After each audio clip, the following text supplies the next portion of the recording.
Voss is the victim of a vile threat. The shocking message from a Blues fan is understood to reference a brutal end to Voss's life. However, police are not treating it as a credible death threat. The AFL's Integrity Unit is investigating the matter. Erin Patterson is set to appeal her triple murder conviction. It comes as the Leongatha doctor who first notified police has spoken for the first time since her guilty verdict, describing her as evil. Dr Chris Webster says he knew the mother of two was a cold and calculated murderer when she told him the mushrooms in the beef Wellington meals she made were from Woolworths. He says when he gave evidence as a witness in court, he felt the intensity and hostility toward him. Erin Patterson's neighbour says she found her odd. Sometimes she'd just come out and lie on the ground and stare at the sky and, people would say, "Are you okay?" And she'd be, sort of a bit short with them. A cybersecurity expert believes it's extremely likely Qantas has been issued a ransom demand relating to a major cyber attack. The airline says it's working with federal police after a cyber criminal made contact over the dark web breach. It has not confirmed whether money is being sought. The 2025 Sala Festival program has been unveiled with more than 700 exhibitions and events. Artists across the state will share their creativity next month for the 28th South Australian Living Arts Festival. CEO Bridget Alfred says it's a bumper program this year. It's border to border and it's really full. We've got lots of regional activity this year, so there'll be some great DIY regional tours that we'll be putting up on the website come August.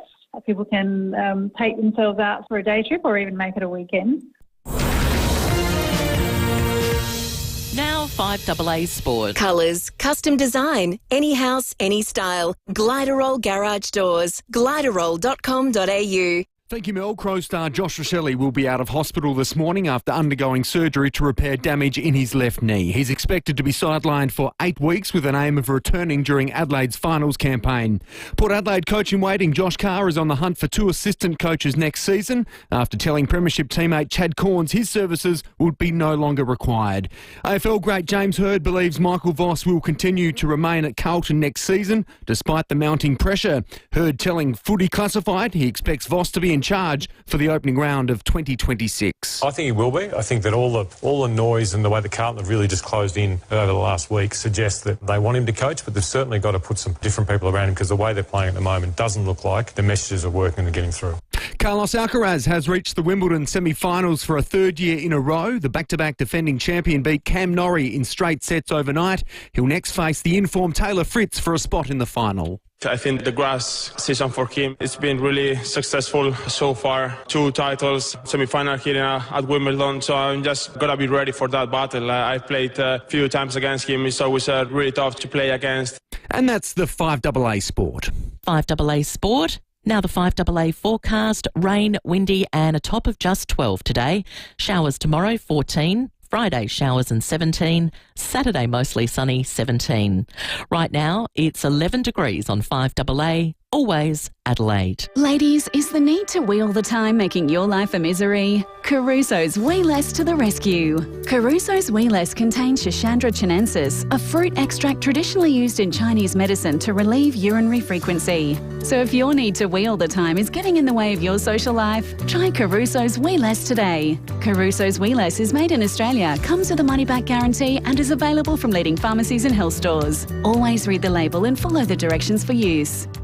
Our place is your place at the Albion Hotel. Your place to raise a glass to a big sporting win, a milestone birthday, or just making it through the week. Cheers. Your place to bring the entire family, including the kids and grandkids, for an amazing meal together.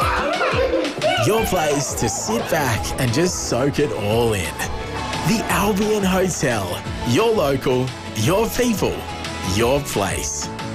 Hi, I'm Adam from Gutser. We've been relining gutters across Australia for nearly 30 years. Now you can get your hands on our DIY house gutter relining kit. This means you can install gutter liner for under $10 a metre. It's tough, has a 10-year weatherproof warranty, and it's 70% cheaper than replacing your gutters. Go to gutser.com.au to see the installation videos. Buy online and get the kit delivered to your door. Nothing can be finer than Gutser gutter liner. Hi, I'm Lynn Andrews.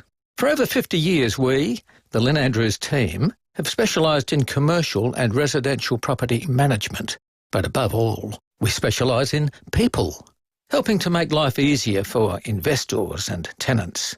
Everyone is treated with empathy and respect. It's the way we do business. It's the Lynn Andrews way. For residential and commercial property management, we're here to help you. Visit lynnandrews.com.au.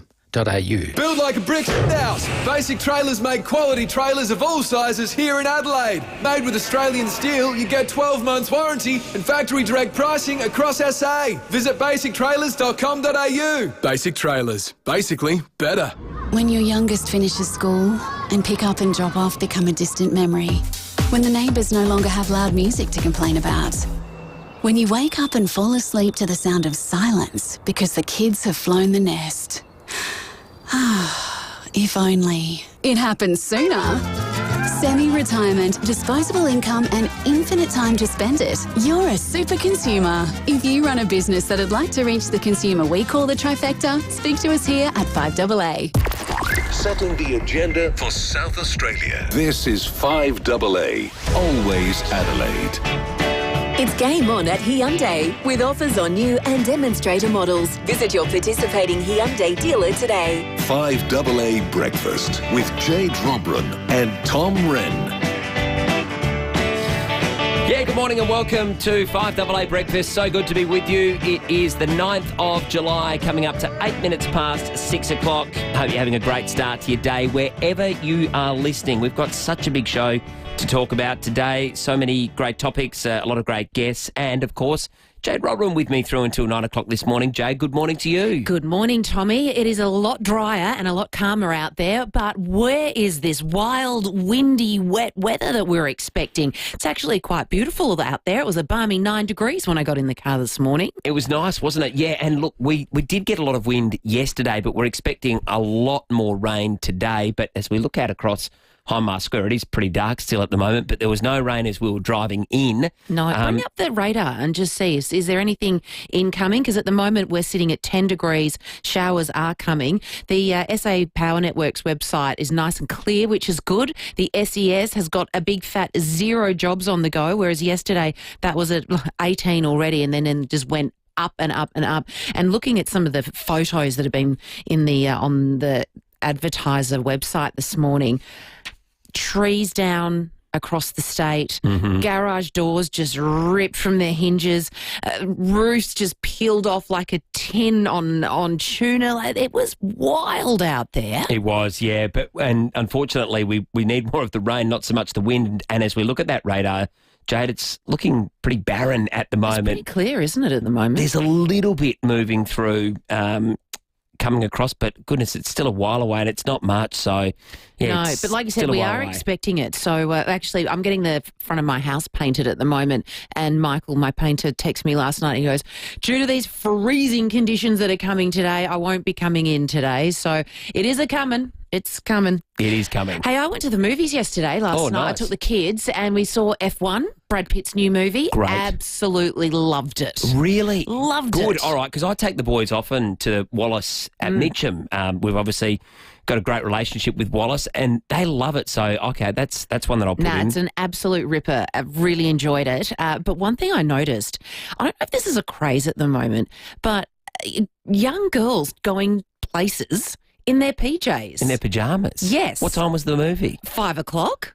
Oh, but it wasn't just the movie. It was walking along the parade and there's groups of girls in their like jammy bottoms. I was going to say, it's a pyjama day at school, but it's holidays at the moment. It is holidays. And it's not actually the first time I've noticed it. But I thought, cool, you're nice and comfy to go to the movies. But no, now I'm seeing it in the street. But I've got a confession. I did wear my Uggs. I wore my Uggs to the movies last night. Have you ever gone out in public in pyjamas or your Uggs? Oh, it's rare. I would only do it if I was going to the servo, maybe and getting some, a quick, dashing in of for milk. Get some milk. Yeah, or something like that, or some eggs, or, maybe getting the fuel quickly or something like that, but not out to a restaurant or anything like that. Oh, see, even worse than afterwards, because the movie goes for quite some time. So we walked out and it was about 8:30. So I was like, oh, gosh, I got to feed the kids. So Ben and I just took them to a Buongiorno, so a quick bowl of pasta. Yes. and I had to wear my Ugg boots in the restaurant. And you just feel like everybody's staring at you. Yeah, it was one of those moments. Probably didn't help that I had, the choc top that had dripped down the top of my... I'm such a dag, though, so I will wear my Ugg boots out in public quite regularly. And the thing is, probably no one's watching, but you feel like everyone's watching. I felt like the whole world was staring at me. 8223 where have you worn your Ugg boots? Is it okay, or am I committing the worst fashion police crime and need to be put away for a while? Yeah, we'd love to hear from that. We do have a big show, as I mentioned. We're going to be talking about the weather. If it's come to where you are at the moment, we'd love to hear from you.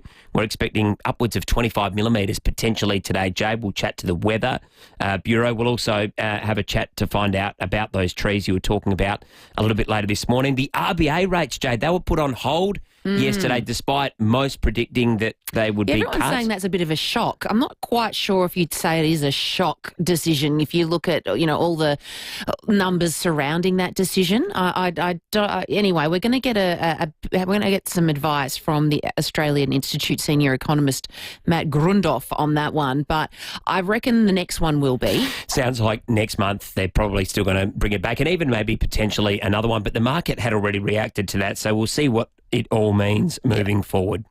Plenty more coming up as well. We spoke about the fisheries industry yesterday. Remember that photo that we talked about, and just how devastating it's been for a lot of commercial fishermen. They've not been able to catch a thing for the past few months. So absolutely. And Michael Angelakis has come out and said the government needs to do more. They're helping our farmers. If it was a bushfire, the size and sheer gravity of it in our oceans, if it was on land, then it'd be making worldwide attention. So it sounds like there could be some fee relief coming for our commercial fishers impacted by the bloom, which is really good news. So we'll touch on that as well.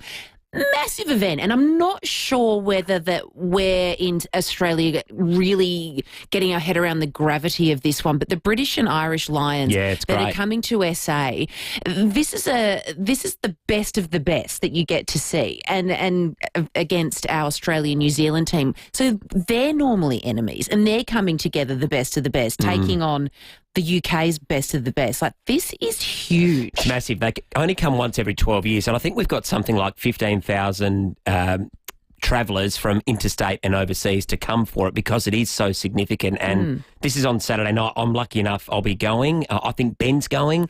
Well, he used to work in rugby circles. So hubby's from Sydney and used to play at the top level. So he's actually... He loves it. He loves it. So, yeah, he's got a whole group of mates that are coming over from the UK. There's a big lunch for about 70 people at the Robin Hood. Like, they're all getting on it and then going over to Sydney, going to Melbourne. Apparently, it's going to create $250 million for our economy. It is huge. Yeah, so we'll talk to Zoe Patterson just after 8 o'clock this morning and find out a few more details about that, and looking forward to a big game. And we'll also talk, the childcare centres have been in the headlines in the last couple of weeks, I think off the back of all that horror from what we saw over in Victoria and here in Adelaide. We've got some developing stories in our own backyard.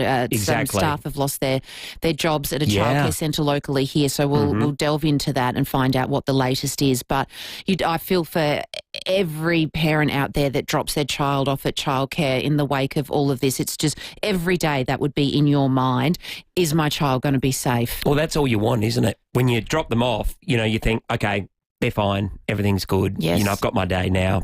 You feel guilty, but it's all part of it. The worst thing you're probably thinking is, is they going to, little Tommy going to fall off the swing or, graze their knee. Yeah, exactly. That's all parents should be thinking about, not these heinous things that are going on right now. So authorities are red hot on it and they're cracking down, which is fantastic, but it just shouldn't happen in the first place. Could you go without your phone for days on end? I don't think I could. It's actually pretty sad how much we rely on them, and I'm definitely in that boat, I think. I've noticed working with you that you are on your phone a lot, but you've got about 10 different jobs. Yeah. So you've got 10 different bosses pulling you from different ways. But you know what? I probably don't need to be doing it as much as I do. It's maybe just a force of habit now. I look at it all the time. It's terrible. See, I could put mine away. I'm fine. That's good. I use it because I love reading the newspaper. I'm addicted to news, so I'm constantly. But that's one You're thing. a news junkie. I am, but I don't like it because I'll be reading the news, and then the boys will come into the room thinking, "Oh, Mum's SMSing or playing games, or she's on her phone." When in actual fact, I'm reading. Yes. But yes, I am on my phone, but I don't like that look. I don't like my boys seeing that I'm always on my phone. So I purposely do put it away. Put it away. And I bring out the old, the old paper. Yeah.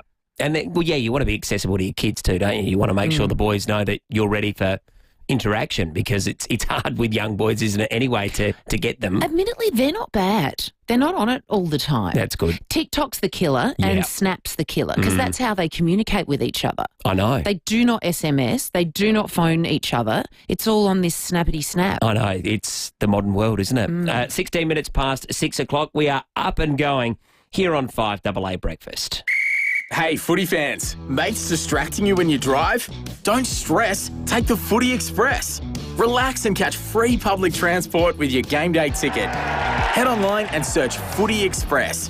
A message from the Government of South Australia. Is your outdoor area living up to its potential? If not, speak to Luva House and transform your outdoor area with an opening and closing roof that's ready for next summer. An SA family-owned business, Luva House do everything. Planning, design, council approvals, local manufacturing and installation, so you'll have peace of mind it's done right. Don't wait any longer. Find out more with a free design, measure and quote. Bring your outdoor area to life with Luva House. luvahouse.com.au. Losing your grip on things? If painful and stiff hands are affecting the things you enjoy and everyday life, get in touch with GRIP.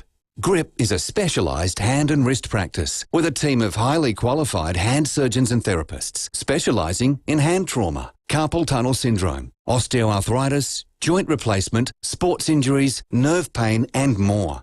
To get a grip on the life you loved before, free from hand pain, visit gripsurgery.com.au. Thinking about downsizing? Discover Northern Community Residential Village in Penfield. New homes in the latest release are now selling from just $435,000 with no stamp duty, no council rates and no exit fees. It's a smart financial move. Northern Community Residential Village offers secure, low-maintenance living in a friendly community of like-minded over 50s. Embrace your next chapter in style and comfort. Visit ncrv.com.au to book a tour of the display home today.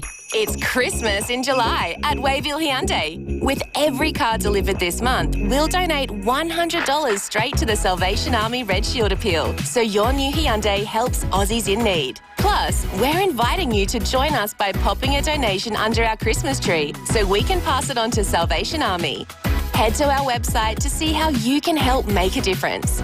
Visit wayvillehyundai.com.au and change the way you Hyundai at Wayville Hyundai.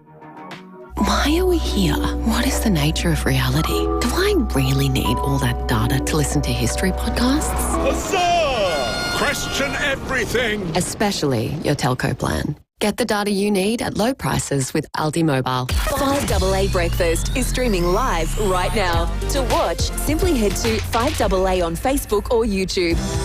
It's game on at Hyundai with offers on new and demonstrator models. Visit your participating Hyundai dealer today. 5AA Breakfast with Jade Robran and Tom Wren. And it's 19 minutes past 6 o'clock. It is Wednesday, the 9th of July. I hope you're having a great start to your day. Jade, a big story breaking overnight regarding the Carlton coach, Michael Voss. Yeah, that's right. Carlton have been alerted to a heinous and inappropriate, quote-unquote, threat directed at their coach, Michael Voss, in the wake of the club's horror form slump, you'd say. Let's head over to Melbourne for all the latest. From Sunrise, Andrew McCormack. Macca, thanks so much for joining us this morning.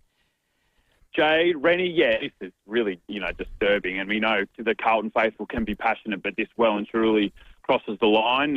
Jay Clark, chief footy writer at the Herald Sun, reporting this morning, that a vile and heinous message was sent to the AFL by a fan late last week, containing some really disgusting messages towards Michael Voss, including references to the end of his life. Now, while they're not treating it as a credible death threat, they are investigating, and obviously the Blues take on Brisbane tomorrow night at Marvel Stadium, and Michael Voss set to do his weekly press conference later this morning around 10:15 Melbourne time. So, look, whether or not he'll address it then, the club isn't making an official statement, but they are condemning this in the strongest possible terms.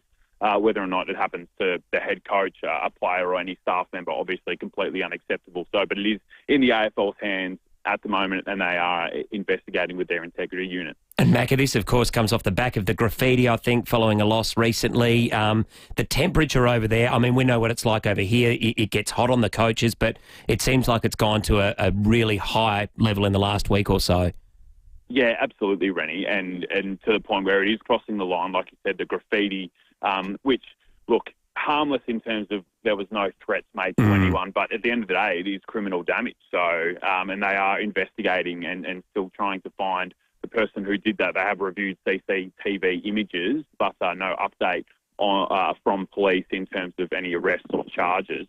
But you're right, the temperature is at boiling point. Carlton fans, you know, they've got 100,000 members, and they are absolutely furious. And, you know, you can show your passion. You're a proud, paid-up member. You have an opinion and a right to have a say, but obviously this is well and truly crossed the line, and, you know, disgraceful behaviour like this is completely unacceptable, and the AFL is well and truly investigating. It's interesting to hear James Hird on Channel 9 last night say that he thinks Michael Voss will actually coach next year. Oh, wow. Graham Wright coming in August to make that decision. Really, that'll be the top of his list, where not Michael Voss will fulfil his contract for 2026. But yeah, you know, as you mentioned, the temperature is at boiling point for Carlton fans, and they are a couple of instances crossing the line, which is really unfortunate to see. Michael Voss turned 50, by the way, on Monday.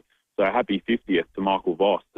And just for some background, some context, just at a couple of VFL games, whether or not it's related to the ongoing scrutiny and the temperature increasing around, you know, the fan volatility, but Michael Voss hasn't really had much of a visible presence at the last couple of VFL games. You know, senior coaches often go to the ground to watch their players and obviously see who can come in and who can come out. But Michael Voss at least didn't go to the Port Melbourne game, which the club did organise security, which was the day after the graffiti was spray painted onto Princes Park. He didn't go to that VFL game, and I understand he kept a low profile on the weekend at a Carlton-Collingwood VFL game. So whether or not that's directly linked or not, but, you know, it is his workplace. He should be able to go and feel freely enough to do what he does. So, you know, obviously the message to anyone, have your say, but, you know, there is a line, and let's make sure we stay on the right side of it. 100%.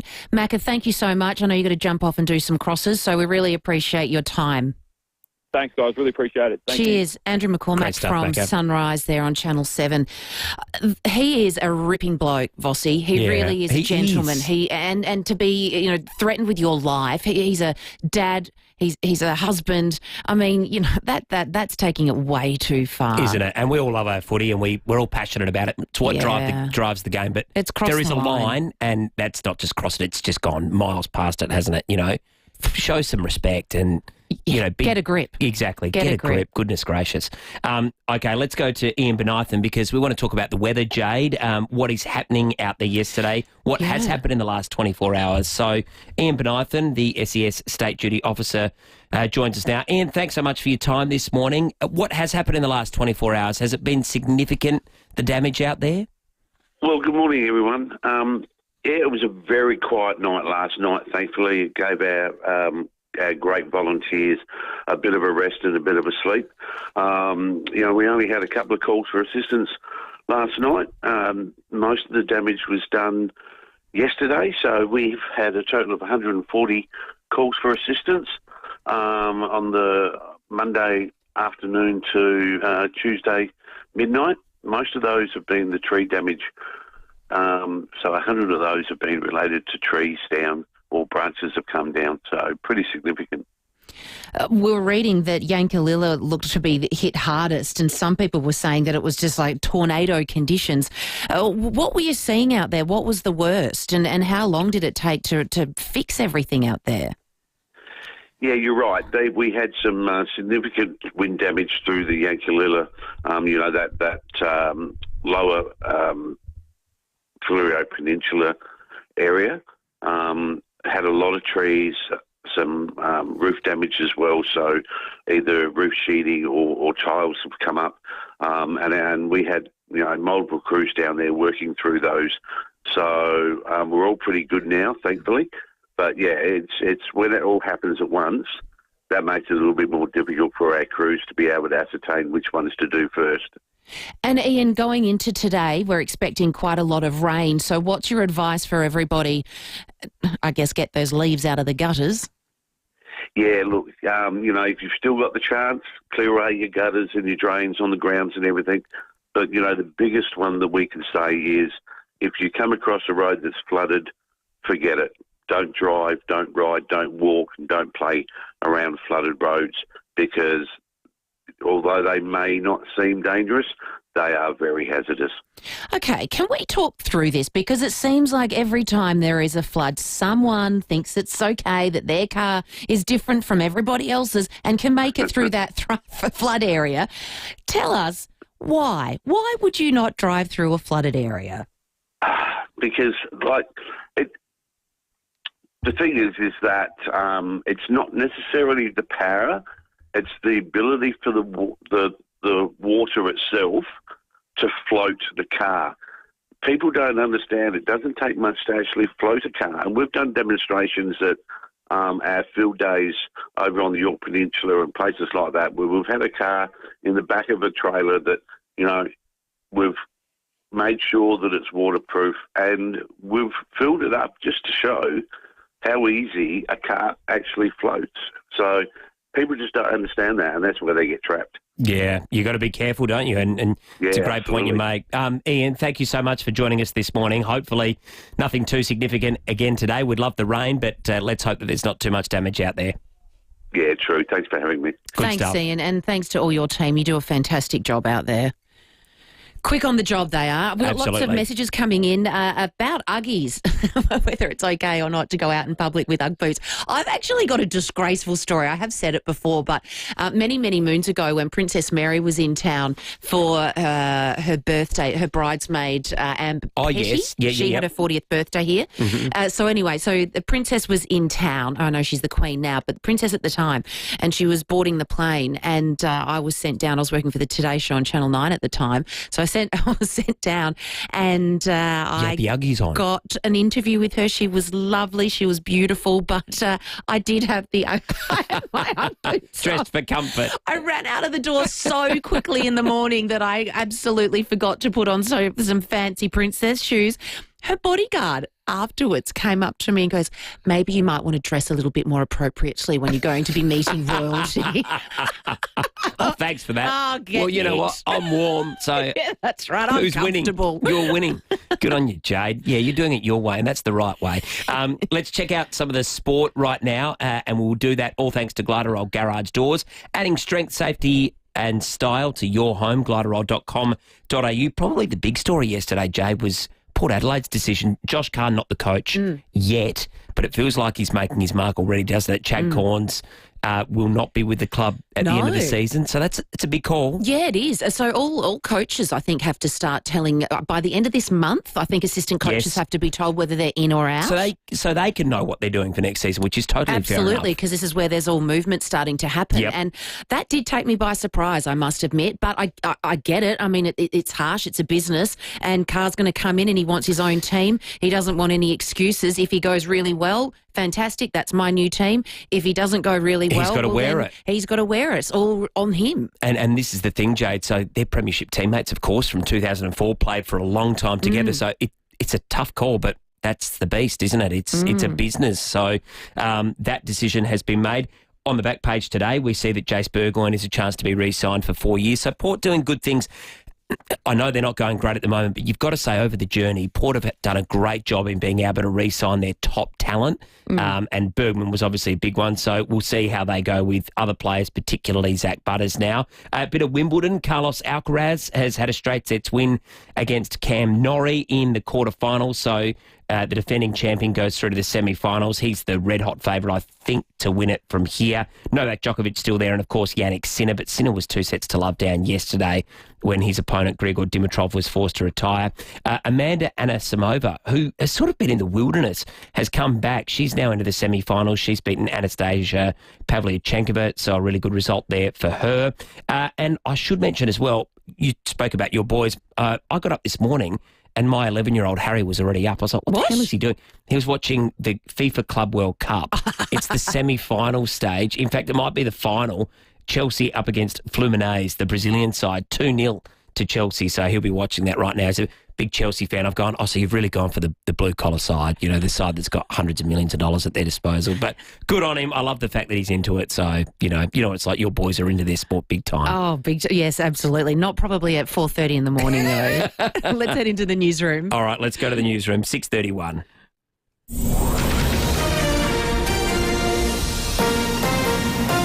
This is 5AA News, always Adelaide. Rain, windy and 12 today with the 6:30 news. Good morning, I'm Mel Usher. Chipped windscreen. RAA approved repairer Complete Windscreens repairs it from just $99. Find the big red koala. Carlton has been alerted to a heinous and inappropriate threat directed at under-siege coach Michael Voss in the wake of the club's form slump. Kiara Parker reports from Melbourne. The shocking message from a Blues fan is understood to reference a brutal end to Michael Voss's life. It is being taken seriously, but it's not being treated as a credible death threat. The club denounced the vile language used in the message and says it won't stand for any threats or intimidation against any of its staff or players. The AFL's Integrity Department is investigating the matter. The Herald Sun reports the league will consider extra security measures for Michael Voss and any Carlton staff as necessary. Mass murderer Erin Patterson is set to appeal her convictions, with reports she'll likely argue the jury simply came to the wrong decision. Legal experts say most appeals are lodged on the grounds the jury's verdict was unsafe and unsatisfactory. She could also argue the judge gave a misdirection to the jury.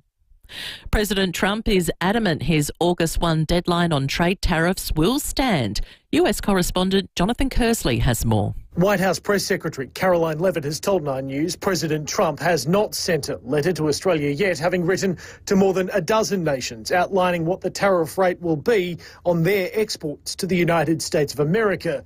Today, President Trump brought together his cabinet officials, Treasury Secretary Scott Bessent, saying that the Trump administration is hoping to bring in $300 billion in tariffs by the end of the year. The Commander-in-Chief insists his letters are the deals he has said previously could be reached.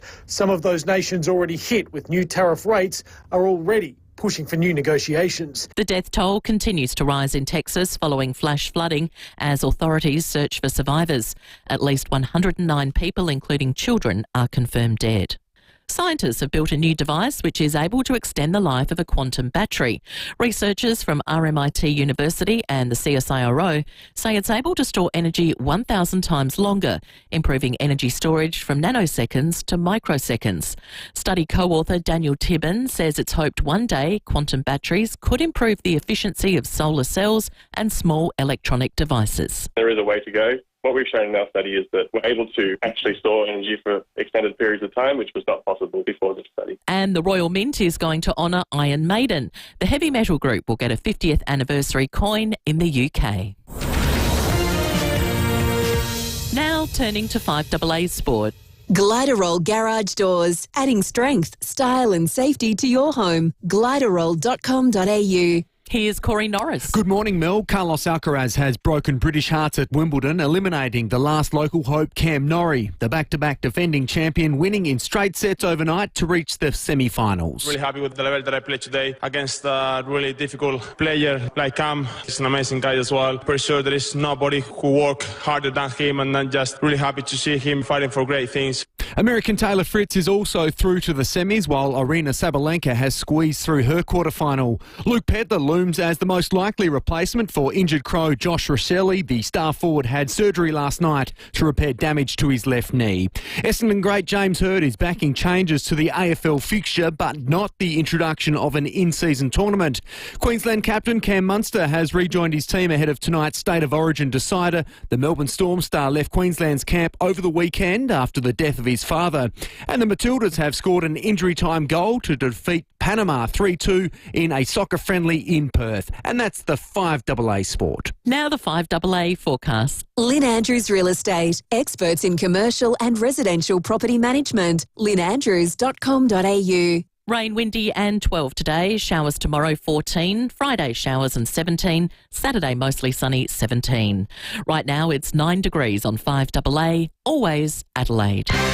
It's game on at Hyundai with offers on new and demonstrator models. Visit your participating Hyundai dealer today. 5AA Breakfast with Jade Robram and Tom Wren. Yeah, it's 24 minutes to 7 o'clock on this Wednesday, the 9th of July. Hope you are up and about and having a great start to your day. We're expecting plenty of rain today, but we're yet to see much of it here in the city, Jade. 4 to 25 millimetres is the forecast. Where is it? When's it coming? And has it come where you are? Well, Scott has messaged us and he says rain is definitely on the way, hitting the west coast right now. Hopefully it rains all day. He's in Streaky Bay, as I said. So it is coming in. Let us know where you are, what neck of the woods you're in and where it's hitting. 8223 0000. And also, of course, our text line is open, 0448 08 1395. Here, guys, strong winds, very audible in the last 10 minutes at Moonta Bay. Might stay in bed a bit longer. Good idea, Kevin. Get yourself a nice cuppa and jump back under that nice warm That quilt. sounds nice, doesn't it? I have a request here. If Fitzy isn't available tomorrow, could you please give us your tips, Tommy Wren? That would be much appreciated. Oh, okay. Well, we could How are you in the tips? Up and down. Well, let's do it together. Should we'll make it a collaborative effort, shall we? Yeah, well, you can do that. Should we do that? We'll do it tomorrow. Okay, cool. Because we've got the round starting tomorrow. Yes. Okay. Sometimes I feel like the more you know, because you're the sports guru, the more you know, I think the worse you go. Yeah, you almost think overanalyze it sometimes. Yeah. Yeah. That's my excuse, Jade, anyway. I was giving you one just Thank for you. tomorrow, just You're in good. case. But no, we're going to do that. Let's do that tomorrow. Yeah, I'd love that. I'm all in. Lots of feedback in regards to Corns getting the boot as well from Port. A lot of people, morning guys, how can you blame the coach all the time for a loss? He is not out of the field. Sometimes the players need to have a good look at their performance and maybe have a go at them. 100%, Frank. I mean, it's his responsibility during the week and I guess moving the magnets, all of those sorts of things. But come game day, it's where I guess you really do rely on your leadership. And he's got a lot of respect in the industry, Chad Corns. He's worked at GWS, remember? So if he wants to stay in it, hopefully there's another job for him somewhere. Absolutely. No, 100%. So call in. And somebody wants to see what you look like in Ugg boots and shorts. Oh, okay. Well, maybe I'll try that for tomorrow tick too. For today. I've got the shorts on again. Yes, and but you just don't have the Ugg boots Not on. the Ugg boots, no. Have you got the Uggies today? Not today, No. actually. But I have the last few days. Oh, yeah. Gosh, I'm really painting a really sexy picture of myself, aren't I? Jade. Meeting Princess Mary, going to the movies last night, going out for dinner last night and coming to work every day in my Ugg boots. You impress me with your intellect and your contribution to the show. You do not have to dress up for me, so don't I'm worry. a bogan and I wear it as a badge of honour. Exactly. You look great. It doesn't matter what you wear. 8223 0000. Is it ever okay to wear Uggies in public? And where have you been? We've got another message here from someone who quickly ran out the door like I did and forgot that they had their Uggies on. It was in the middle of the night. You're forgiven. That's fine. Exactly right. Now, Jade, we did have some instances yesterday of trees down around the place, and a pretty serious one that happened out at Williamstown, which wasn't great, was it? So we're going to have a chat now to someone who witnessed it. Absolutely. Stephen Trelaw, lovely to have you on the program. Good morning. Good morning. How are you going? Oh, yeah, we're great. Now, you were right there in the thick of it. Talk us through what happened. How scary. Okay, so, it was around about 11:30 and coming back from a run to Two Wells and came across an accident scene. First thing I saw was a few vehicles stopped on the side of the road. Then there was a big tree fully blocking the road. And about 100 metres from the tree was a very badly damaged ute. And that was sort of the other side of the tree from where I was. And where had it landed on the ute? Well, it had hit the ute. Clearly, the ute was travelling at the speed was about 100 there, so the ute was probably travelling about that. And it obviously just glanced the ute initially. It landed on the roof of the ute, but the ute kept moving and carried on past the tree. But unfortunately, part of the tree had broken off in the cab and pinned the driver's left arm. It appeared by the console. And obviously crushed the roof of the ute to some extent, ripped the sport bar off the back of the ute and, made a pretty big mess of it all. Holy. Goodness me. How long did it take? I mean, the chances of that happening are so remote. You're very unlucky, but how long did it take to sort of clear everything up? It would have taken some time, I imagine, Stephen, and like you said, it must have just been a chaotic scene there for some time.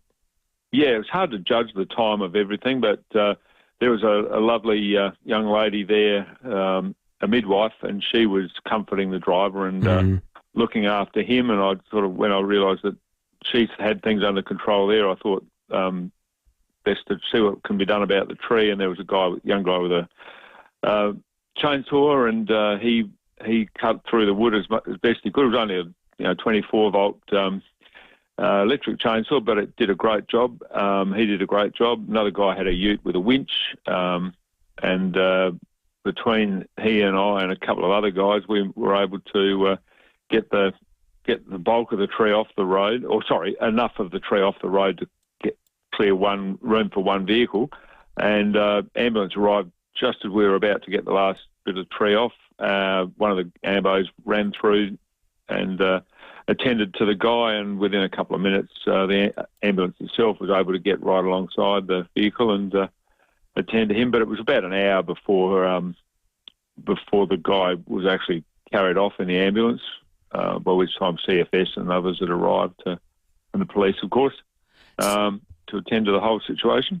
So we're seeing now the driver was a 70-year-old man from Tanunda and was taken to hospital by ambulance in a serious condition.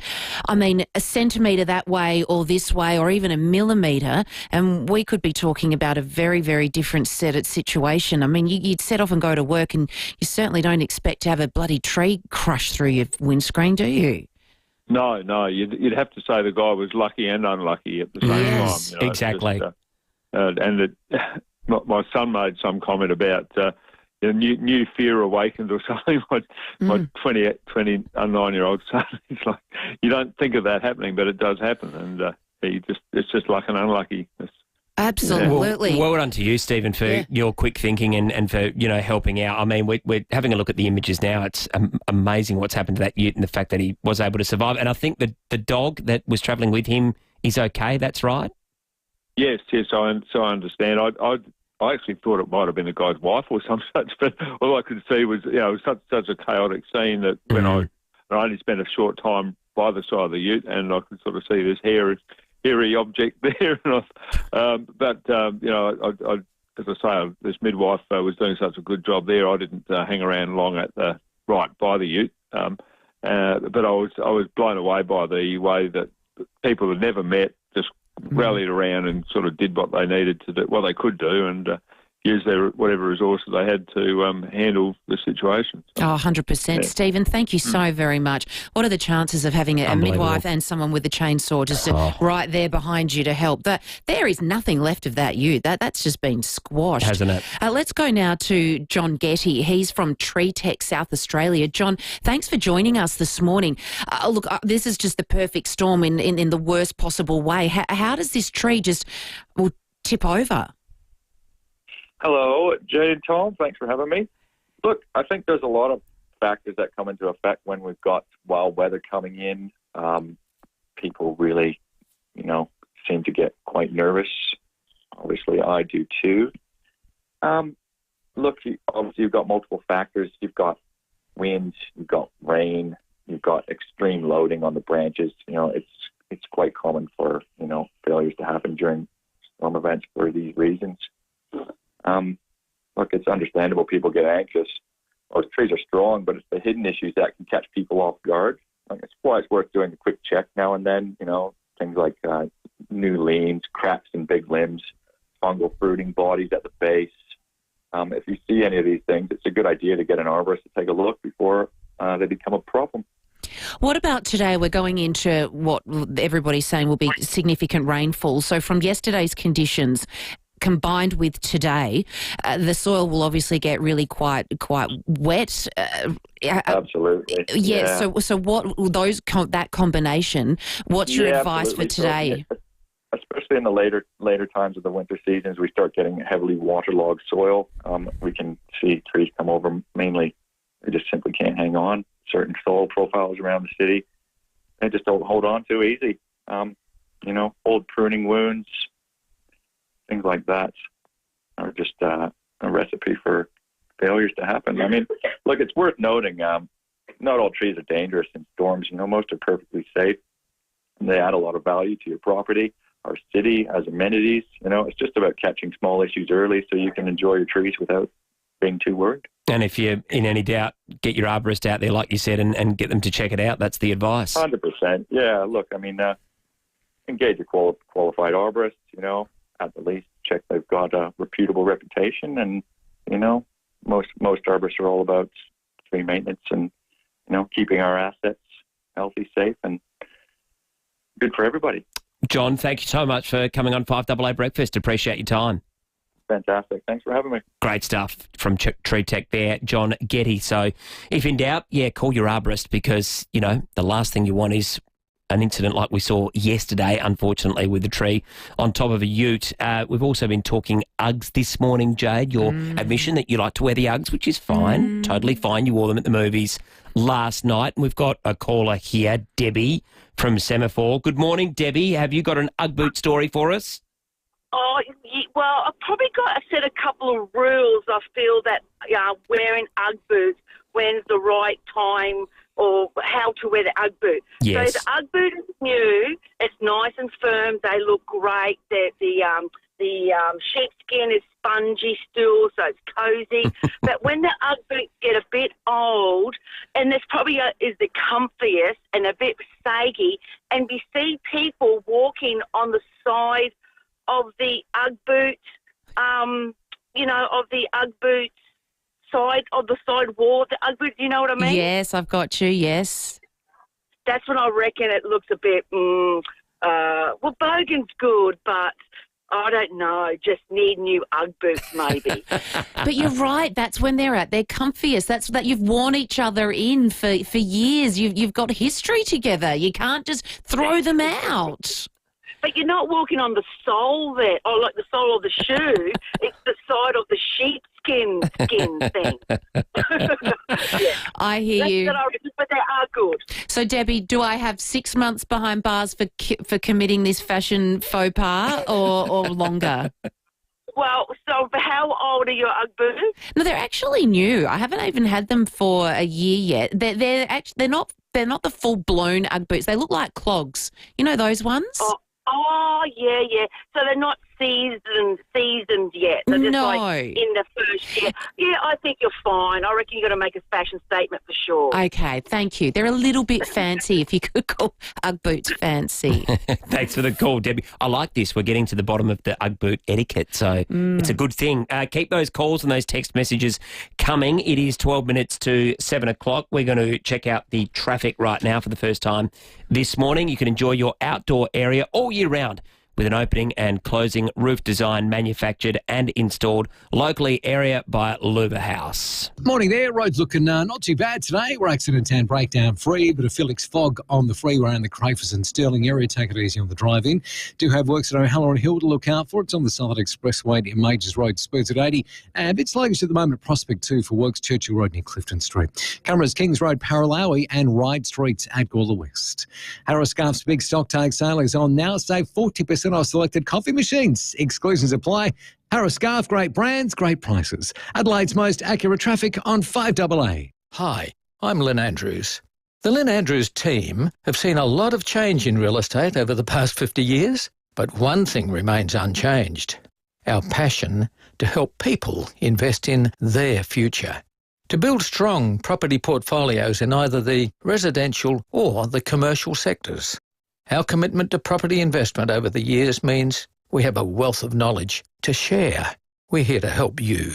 Visit lynnandrews.com.au. You wake up and you're feeling a bit off.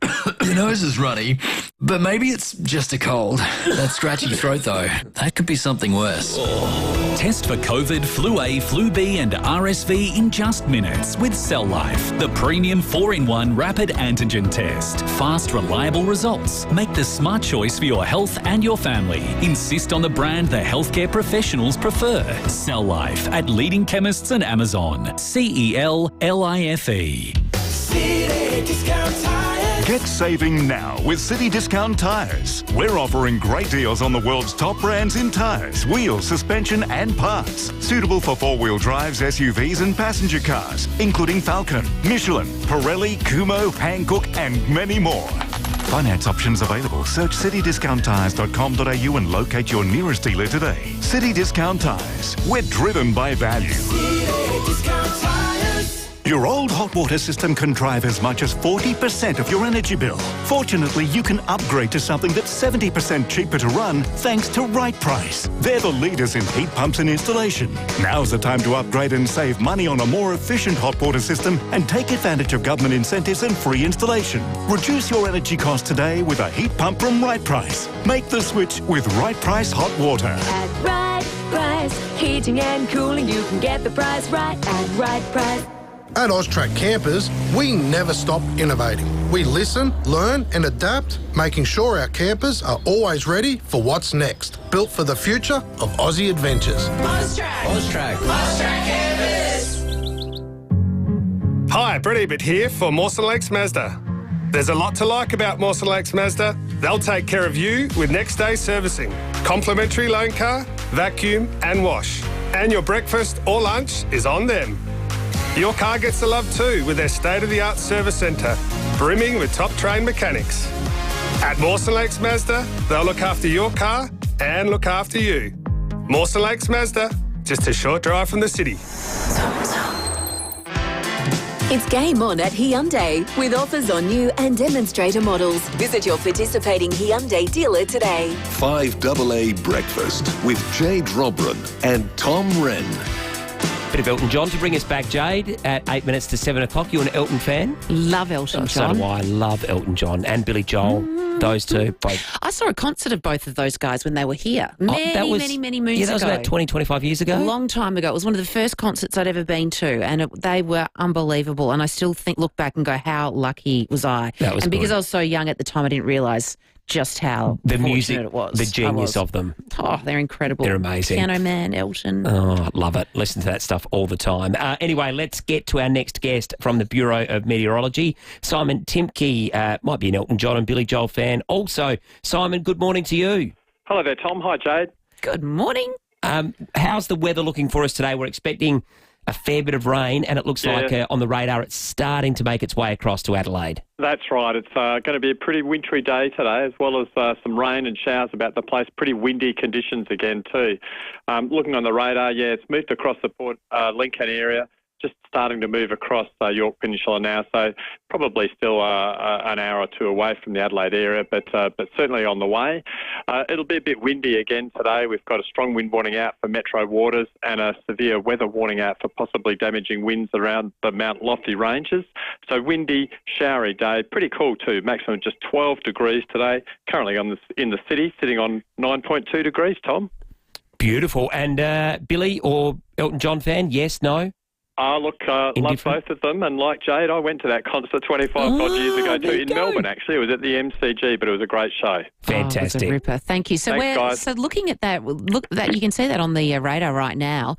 That is half an hour ago that radar was clear. Yeah. Look at that wind coming. and rain coming in now. So about an hour away. Okay, cool. We'll keep an eye on that throughout the morning. All right, let's go to Senior Constable Rebecca Stoats from Sapole. Good morning to you, Rebecca. A driver's been arrested after a pursuit on North-South Motorway.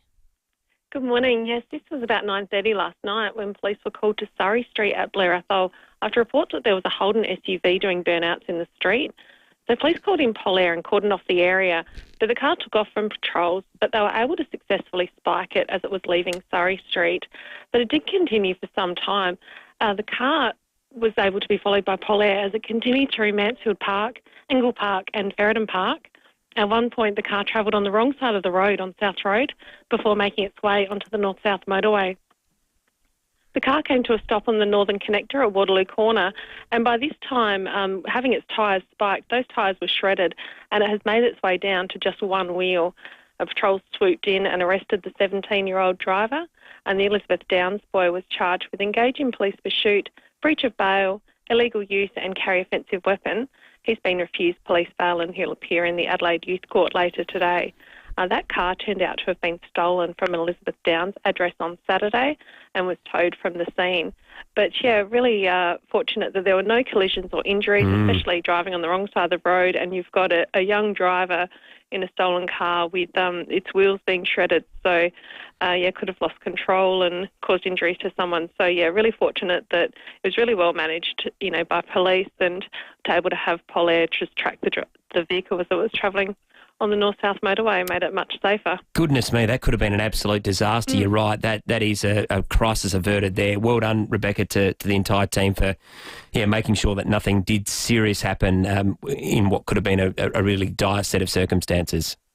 Thank you so much. Have a great day. You too. Thanks so much. Rebecca Stokes there from SAPOL. Let's go to a senior economist now, because yesterday, Jade, we were forecasting that interest rates were potentially going to be cut by 25 basis points, so they might go back to 3.60%, but it's stayed firm at 3.85. To talk us through that and perhaps the reasons why, Matt Grudnoff, a senior economist from Australia Institute, joins us. Matt, good morning to you.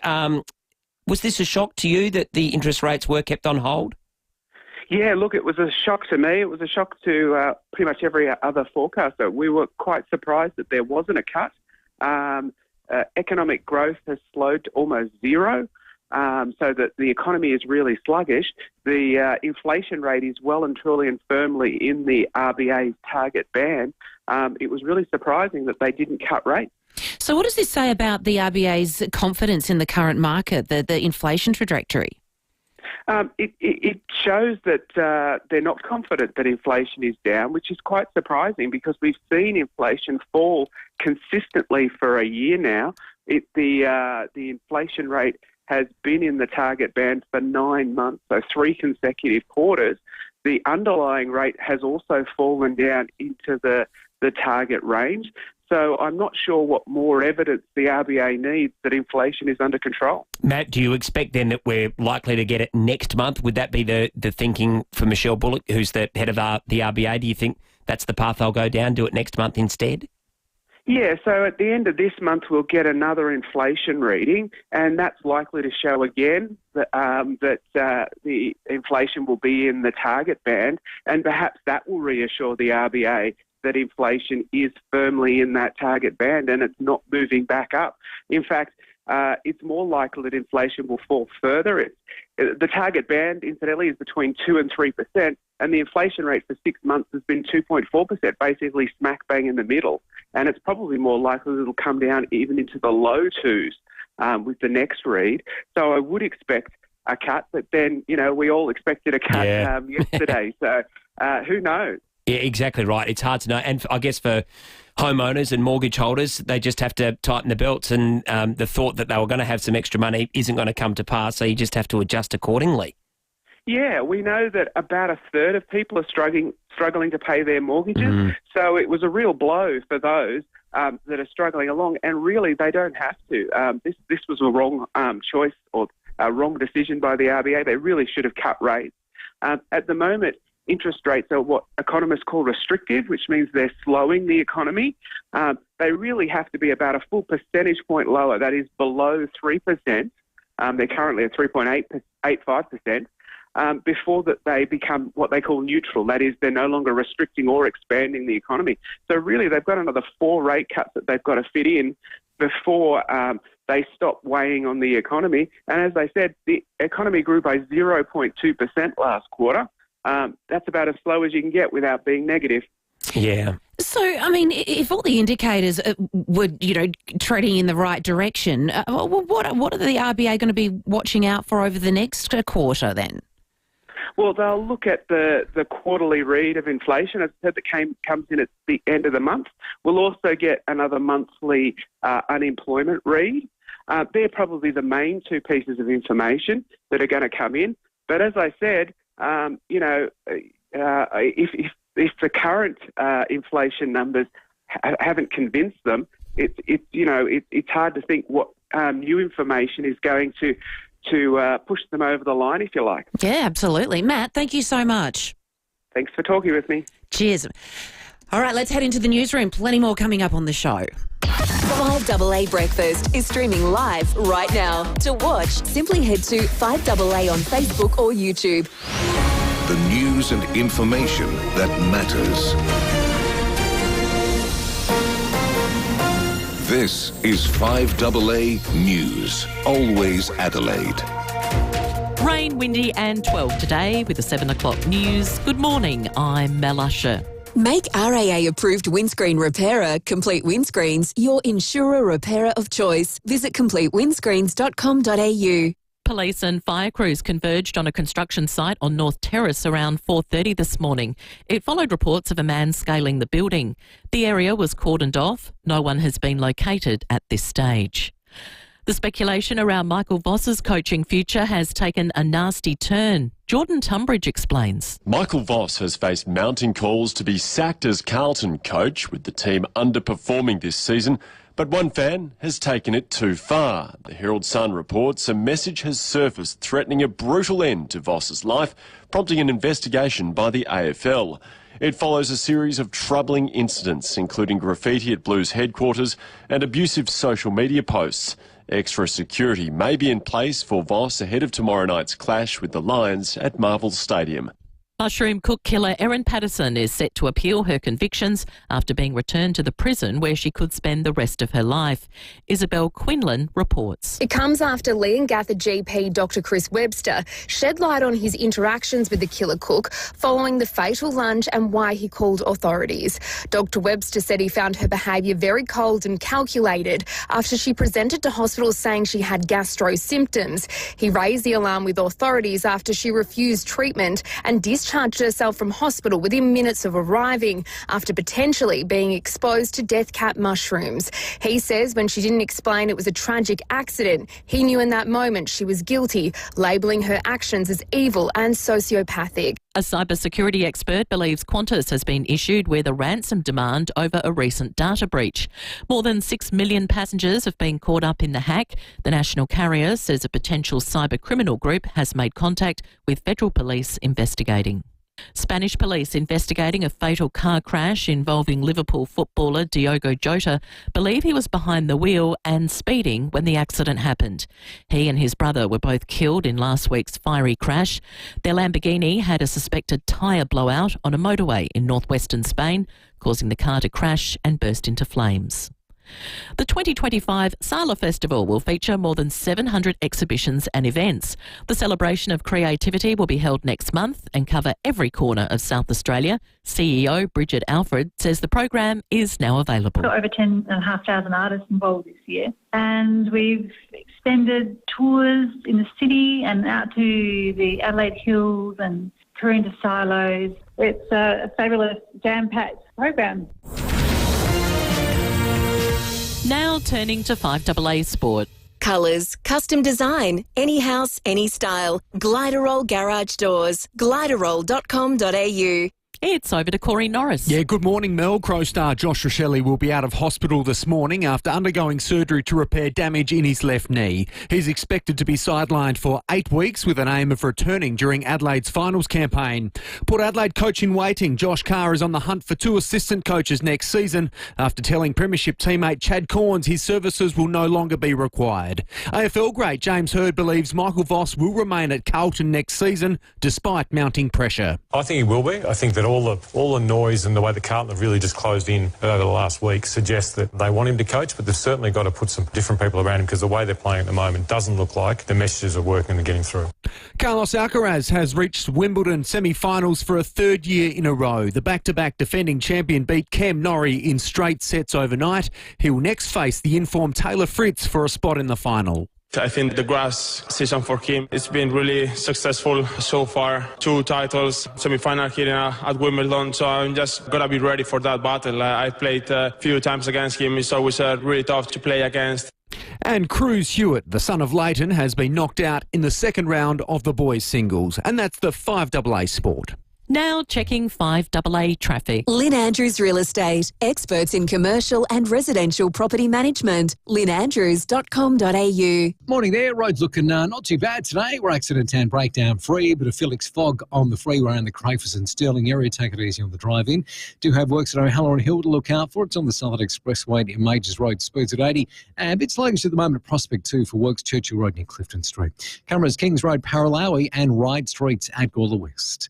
Harris Scarf's big stock take sale is on now. Save 40% off selected coffee machines. Exclusions apply. Harris Scarf, great brands, great prices. Adelaide's most accurate traffic on 5AA. The 5AA forecast, rain, windy and 12 today. Showers tomorrow, 14. Friday, showers and 17. 17 again on Saturday and mostly sunny. Right now, it's 9 degrees on 5AA. Always Adelaide. Have you been injured in a car accident? You might be entitled to compensation, and Anderson's solicitors can help you find out. Compensation can cover things like medical costs, pain and suffering, lost income, even help around the home and garden. Don't rush to accept an insurer's settlement without first getting the right advice, or you could be missing out. And with Anderson's, your first interview is free, so you've got nothing to lose. Anderson's solicitors. Help when you need it. When you book a hearing test with Can Do Hearing, you'll be seen by an accredited audiologist. Can Do Hearing is South Australian, and we're not owned by a hearing aid manufacturer. This means we only recommend what's going to work for you, and your options are almost endless. Plus the extra bonus, our profits go to Can Do for Kids, supporting local kids living with hearing and vision loss. Book an appointment with Can Do Hearing today. candohearing.com.au. That sounds better. Now, Jade, is your outdoor area living up to its potential? If not, you have to speak to the team at Louva House, who'll transform your outdoor area with an opening and closing roof. Packed with technology, a Louva House roof gives you control of natural light and airflow and will keep you dry with smart built-in rain sensors. Plus, you can use it night and day with options like LED lighting as well. Oh, I love that. And it's based right here in SA, which we adore as well. Louva House is a family-owned and operated business that handle the whole process, from planning, design, council approvals, local manufacturing and installation. We've met Rod and his team, so you'll love and you'll definitely have the peace of mind they do it absolutely smack bang. They do it right. If you want your outdoor area transformed with an opening and closing roof that's ready for next summer, call Louva House today for a free, no obligation design, measure and quote. So see the light with Louva House. louvahouse.com.au. It's Christmas in July at Wayville Hyundai. With every car delivered this month, we'll donate $100 straight to the Salvation Army Red Shield Appeal, so your new Hyundai helps Aussies in need. Plus, we're inviting you to join us by popping a donation under our Christmas tree so we can pass it on to Salvation Army. Head to our website to see how you can help make a difference. Visit wayvillehyundai.com.au and change the way you Hyundai at Wayville Hyundai. Stay informed, get involved. 5AA, always Adelaide.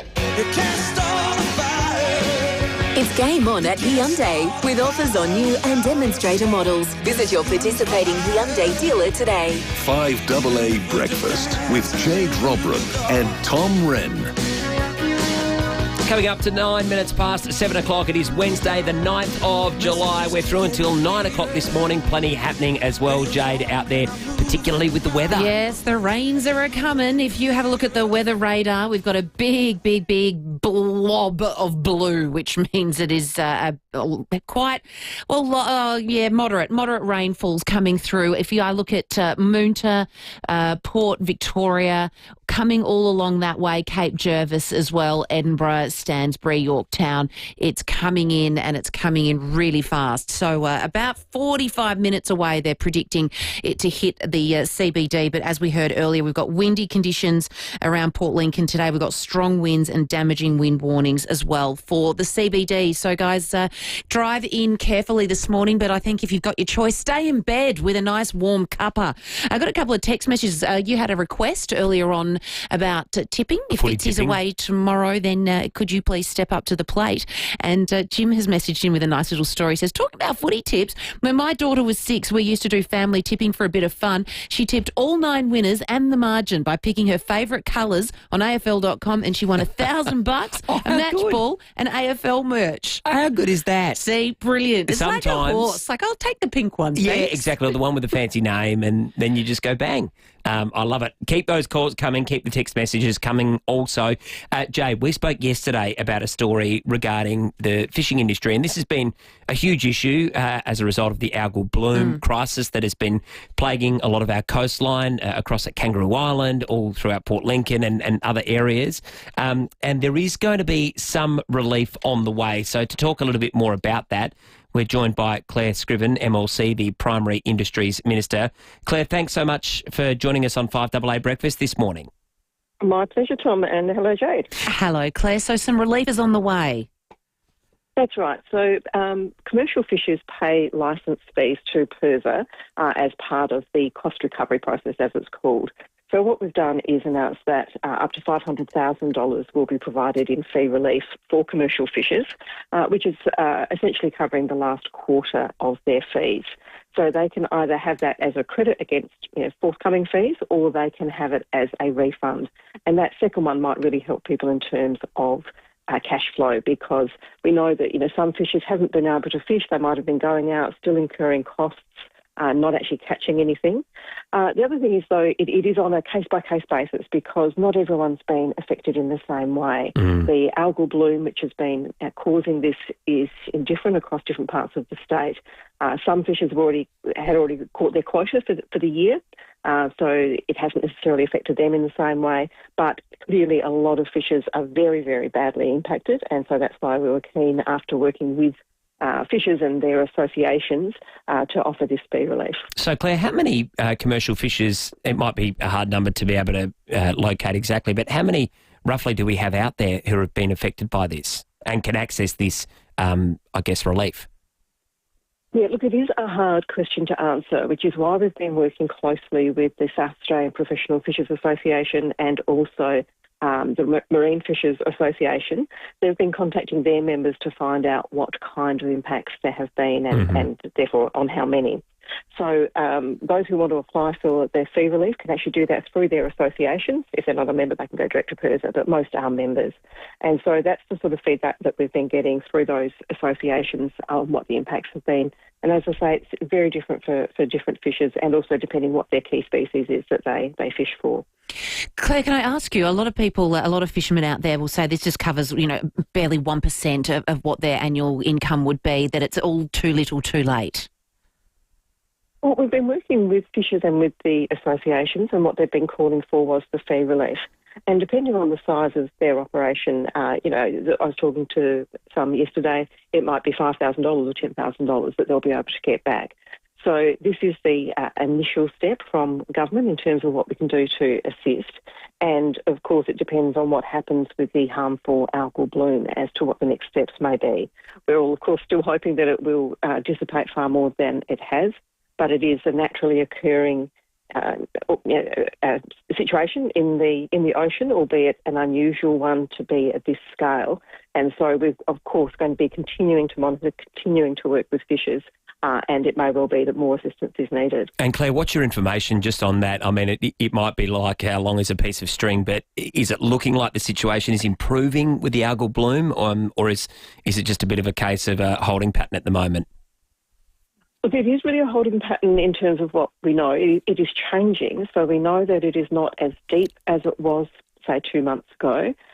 It has moved in different areas. It has partly broken up, but because we haven't seen a harmful algal bloom of this scope and scale before, it has occurred before, it happens all around the world, but to be this large and to persist for this long that's what's unusual. And so it is very much a matter of waiting and seeing in that regard. We've had some forums with the foremost experts in this field. There are about 80 scientists who came together from both Australia and New Zealand looking at, okay, what is it that everyone knows? What are the gaps in knowledge? Because, this is something that is, unprecedented in terms of its scale. But there is one other thing I would really, really encourage people to do is we have very high food safety standards here in South Australia, so there is no risk to humans of consuming seafood. So we want to support our commercial fishers, and we can really do that well by purchasing South Australian seafood. Claire, thank you so much. Claire Scriven there, Primary Industries Minister. Let's go now to Steve Bowley, who is from the Pacific Estate Oysters there on York Peninsula. Steve, thank you so much for your time this morning.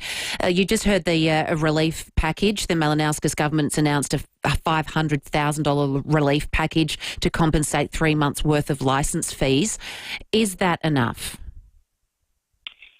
Good morning. No, it's not enough. It's a start. And I think the takeaway for me and for the fishers on Yorks who are affected by this is that the government's now taking it more seriously. So this is day 66 of our closure that we haven't been able to sell an oyster. And finally, we're getting some traction and people seeing this for what it is. It's a national disaster and should be called out as a national disaster. So it's a good start, and I thank the Minister and FIVEAA for doing it, but it's only just the start, I think. How much have you lost this year, your industry? Oh, I can't talk about the industry, but I can talk about my business, and I reckon we're probably $50,000 now in those few months. But really, Jade, the issue is the recovery, and that's what no one's talking about. So this is the acute phase, and thank you, Minister, for 3 months' worth of lease fees and licence fees. That is a great start, and it's more than a token, I've got to say. It's finally that we're getting some traction in this area. But the recovery is going to be the thing. I don't know that in other jurisdictions that have had these in New Zealand, the recovery time has been up to 5 years. Wow. So So I mean, I still don't think that the public of South Australia know just how deep and big this crisis is, and I reckon if we had I don't know, we need to have some sort of concert to bring it home to people. Maybe we could call it Seafire or something like that.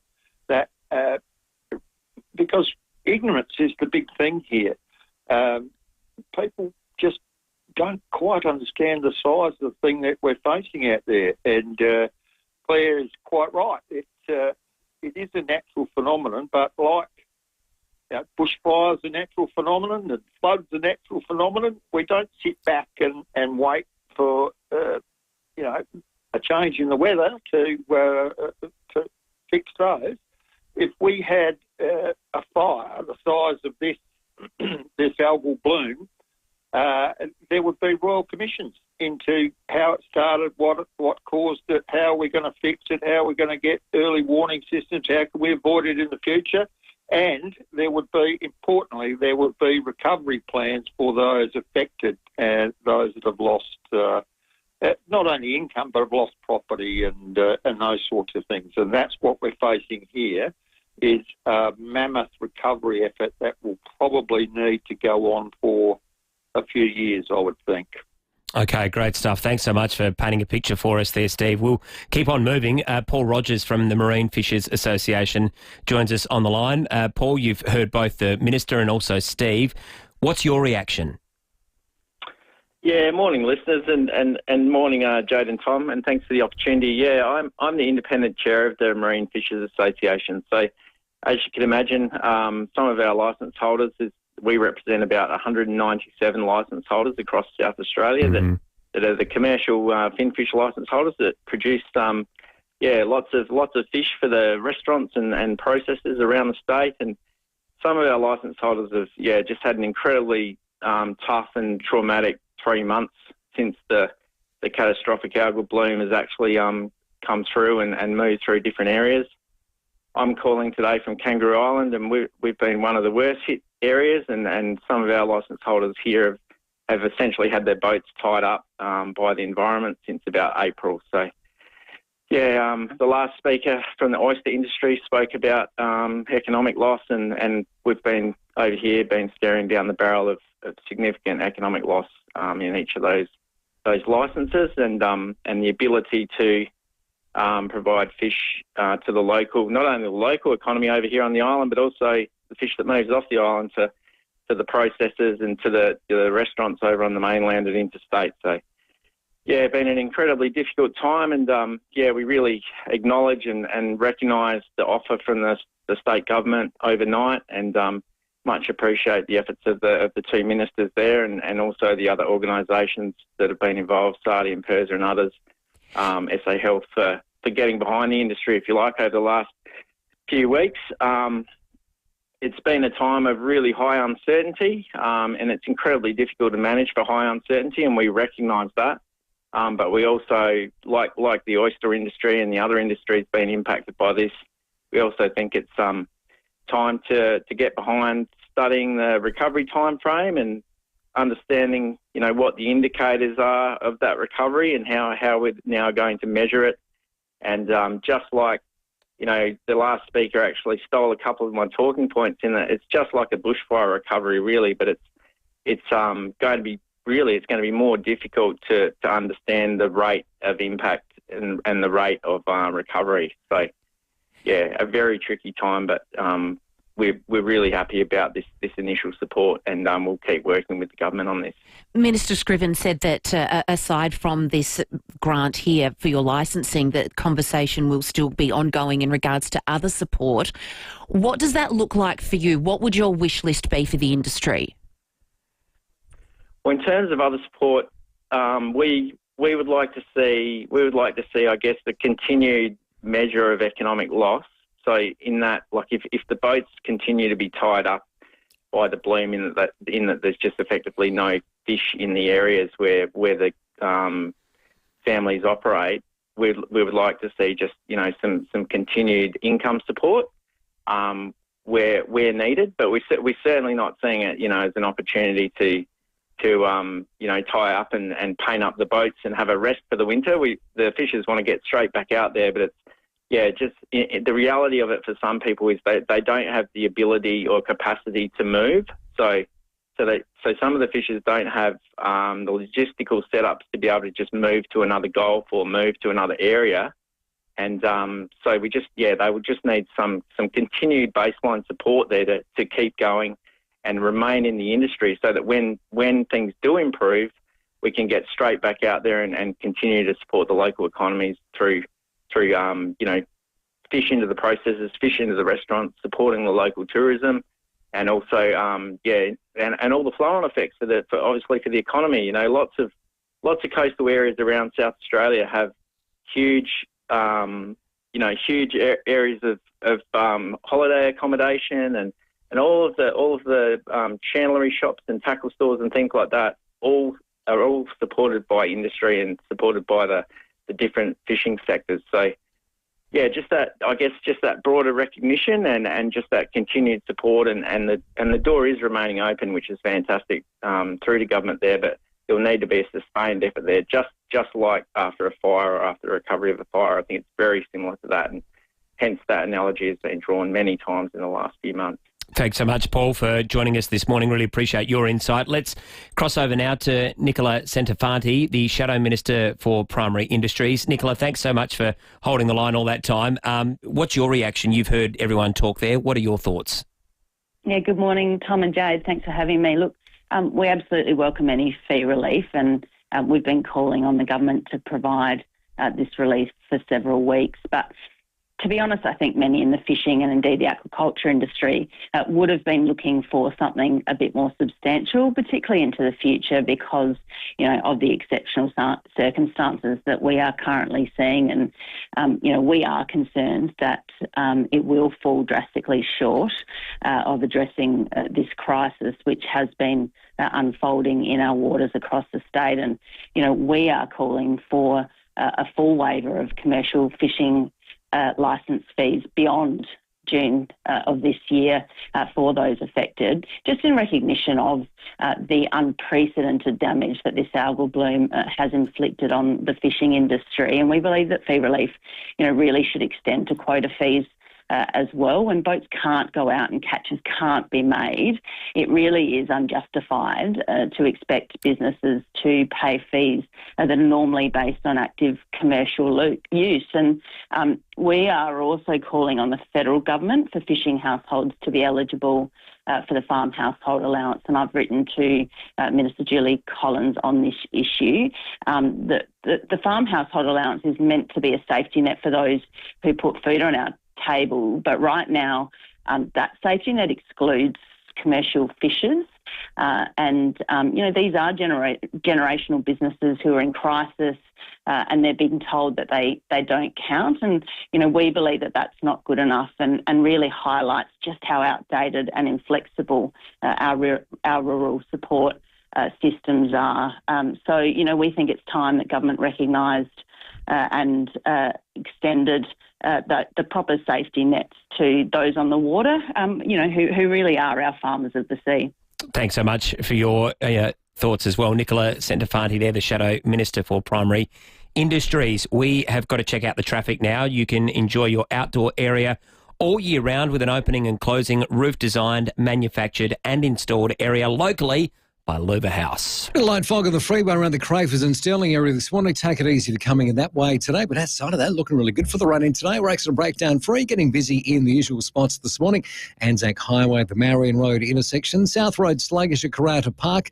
Look out for works at O'Halloran Hill. That's on the Southern Expressway in Majors Road. Camera, Whites Road, Paralawi too. Get the Ford Ranger you really want with great offers on select models from Ford Finance. Ford Finance issued by Angle Auto Finance, Australian credit licence 530731. Adelaide's most accurate traffic on 5AA. There was this huge spider. Really silly place for a letterbox. Seriously, there were cows all over the road. At Premier Panel Services, we've heard it all. But the one thing we hear often is, when will my car be ready? In most cases, we can start work straight away, thanks to our state-of-the-art workshop and highly skilled team. Ask your insurance company for Premier Panel Services. With over 45 years' experience, we'll get you back on the road sooner. premierpanel.com.au. Oh, geez, it's hot in here. Can someone pass the Morford air? Oh, that's better. When the temperature is too hot or cold to bear, reach for the Morford Air, Adelaide's own homegrown family air conditioning company. Morford Air has kept South Australians perfectly comfortable for over 50 years. So when it's too hot or cold to bear, you can always reach for the Morford Air. Look for the bright blue building at 602 Marion Road or visit morfordair.com.au. Morford. G'day, it's Ben from BJ Energy. Lately I've had a lot of people asking about the federal battery rebate, what it is, how it works and whether they're eligible. At BJ Energy, we've done the homework. Our job is to help you make the most of the rebate while it's still around. So if you're thinking about solar or a home battery, or just have any questions about the federal battery rebate, it's easy to get in touch with us. No sales pitch, just straight answers. Visit bjenergy.com.au. That's bjenergy.com.au. Hi, Brett Ebert here for Mawson Lakes Mazda. There's a lot to like about Mawson Lakes Mazda. They'll take care of you with next day servicing, complimentary loan car, vacuum and wash. And your breakfast or lunch is on them. Your car gets the love too with their state-of-the-art service centre, brimming with top-trained mechanics. At Mawson Lakes Mazda, they'll look after your car and look after you. Mawson Lakes Mazda, just a short drive from the city. Join the great cover-up and get a Walco Guardian pool cover. Made right here in SA, a Walco Guardian pool cover will preserve your chemicals, keep your water clean, and you won't need to run your pump. Put your pool to bed for winter. Visit walco.com.au. Rosanna Mangiarelli here from 7 News. Join me and Will Goodings for Adelaide's leading news hour, 7 News, tonight at 6 o'clock. It's game on at Hyundai with offers on new and demonstrator models. Visit your participating Hyundai dealer today. 5AA Breakfast with Jade Robran and Tom Wren. It is 7:29 here on 5AA Breakfast. Jade, there is plenty of weather around. Certainly is. That rain that is coming in thick and fast. It has hit the mainland. It is moderate rain and it is hitting already, like I said, Port Julius, Stansbury, Yorktown, coming in over Cape Jervis as well. So probably about half an hour away from hitting the CBD, but that very thick rain band is coming in thick and fast. And Jade, in the meantime, we've got our smart dialer to give away. So you need to spin this and we get a year, and if you're born in that year, we need you to give us a call and you have a chance to win the smart dialer. So, Jade, away you go. Oh, that was a bit weak, wasn't it? Okay, I'll put some muscles into it. Here we go. And there we go. That's a better spin. Number 1. Woo! That is 1925. So you're 100. We need someone. We need a centurion to call in. Well, luckily we've got the news, so it might take us a little while to find a centurion. But did I say that right? I think I didn't. But no, anyway, you did, centurion. And look, how about we do this? If we don't get a centurion on the other side, I'm going to spin again. Okay, you spin again. But hopefully we've got someone who's 100 who is listening to us right now. Yes, that's amazing. Okay, time to head across to the newsroom. Plenty more coming up on the show on the other side of the news.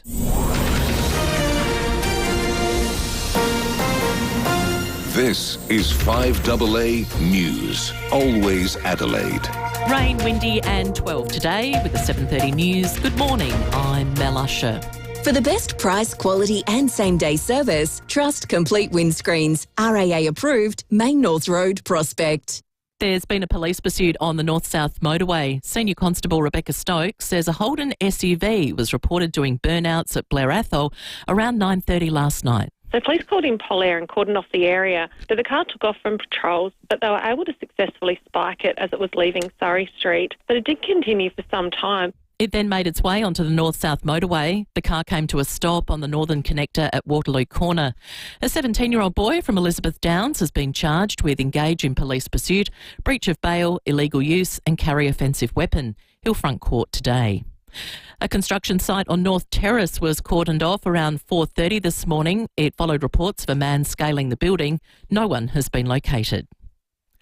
Erin Patterson is set to appeal her triple murder conviction. It comes as the Leongatha doctor, who first notified police, has spoken for the first time since her guilty verdict, describing her as evil. Dr. Chris Webster says he knew the mother of two was a cold and calculated murderer when she told him the mushrooms in the beef Wellington meal she made were from Woolworths. He says when he gave evidence as a witness in court, he felt the intensity and hostility toward him. Erin Patterson's neighbour says she found her odd. Sometimes she'd just come out and lie on the ground and stare at the sky and, people would say, "Are you okay?" And she'd be, sort of a bit short with them. Early learning educators are raising the alarm of widespread understaffing, which is compromising the safety of children. Alexander Nimmo has the story. A survey of more than 2,000 early childhood educators has found 77% of facilities say they're operating below minimum staffing requirements week to week. The census from the United Workers Union also shows centres are using a loophole to allow staff to move between rooms. This means educators not on the floor are being counted as a working staff member. The findings predate the Melbourne Childcare abuse scandal, which exposed systemic issues about the delivery of care. Telstra is taking 9 days to resolve customer complaints, according to the latest Ombudsman report. That's 3 days longer than the industry average. There's also been a 7% increase in complaints in the last quarter. Officials in the US state of Texas continue to face fierce questioning about the rescue and recovery effort in the wake of those devastating floods. They've been repeatedly pressed for details about the speed of the official response to the disaster. The number of people confirmed to have been killed is now at 109. Rescue teams are continuing to search the banks of the Guadalupe River.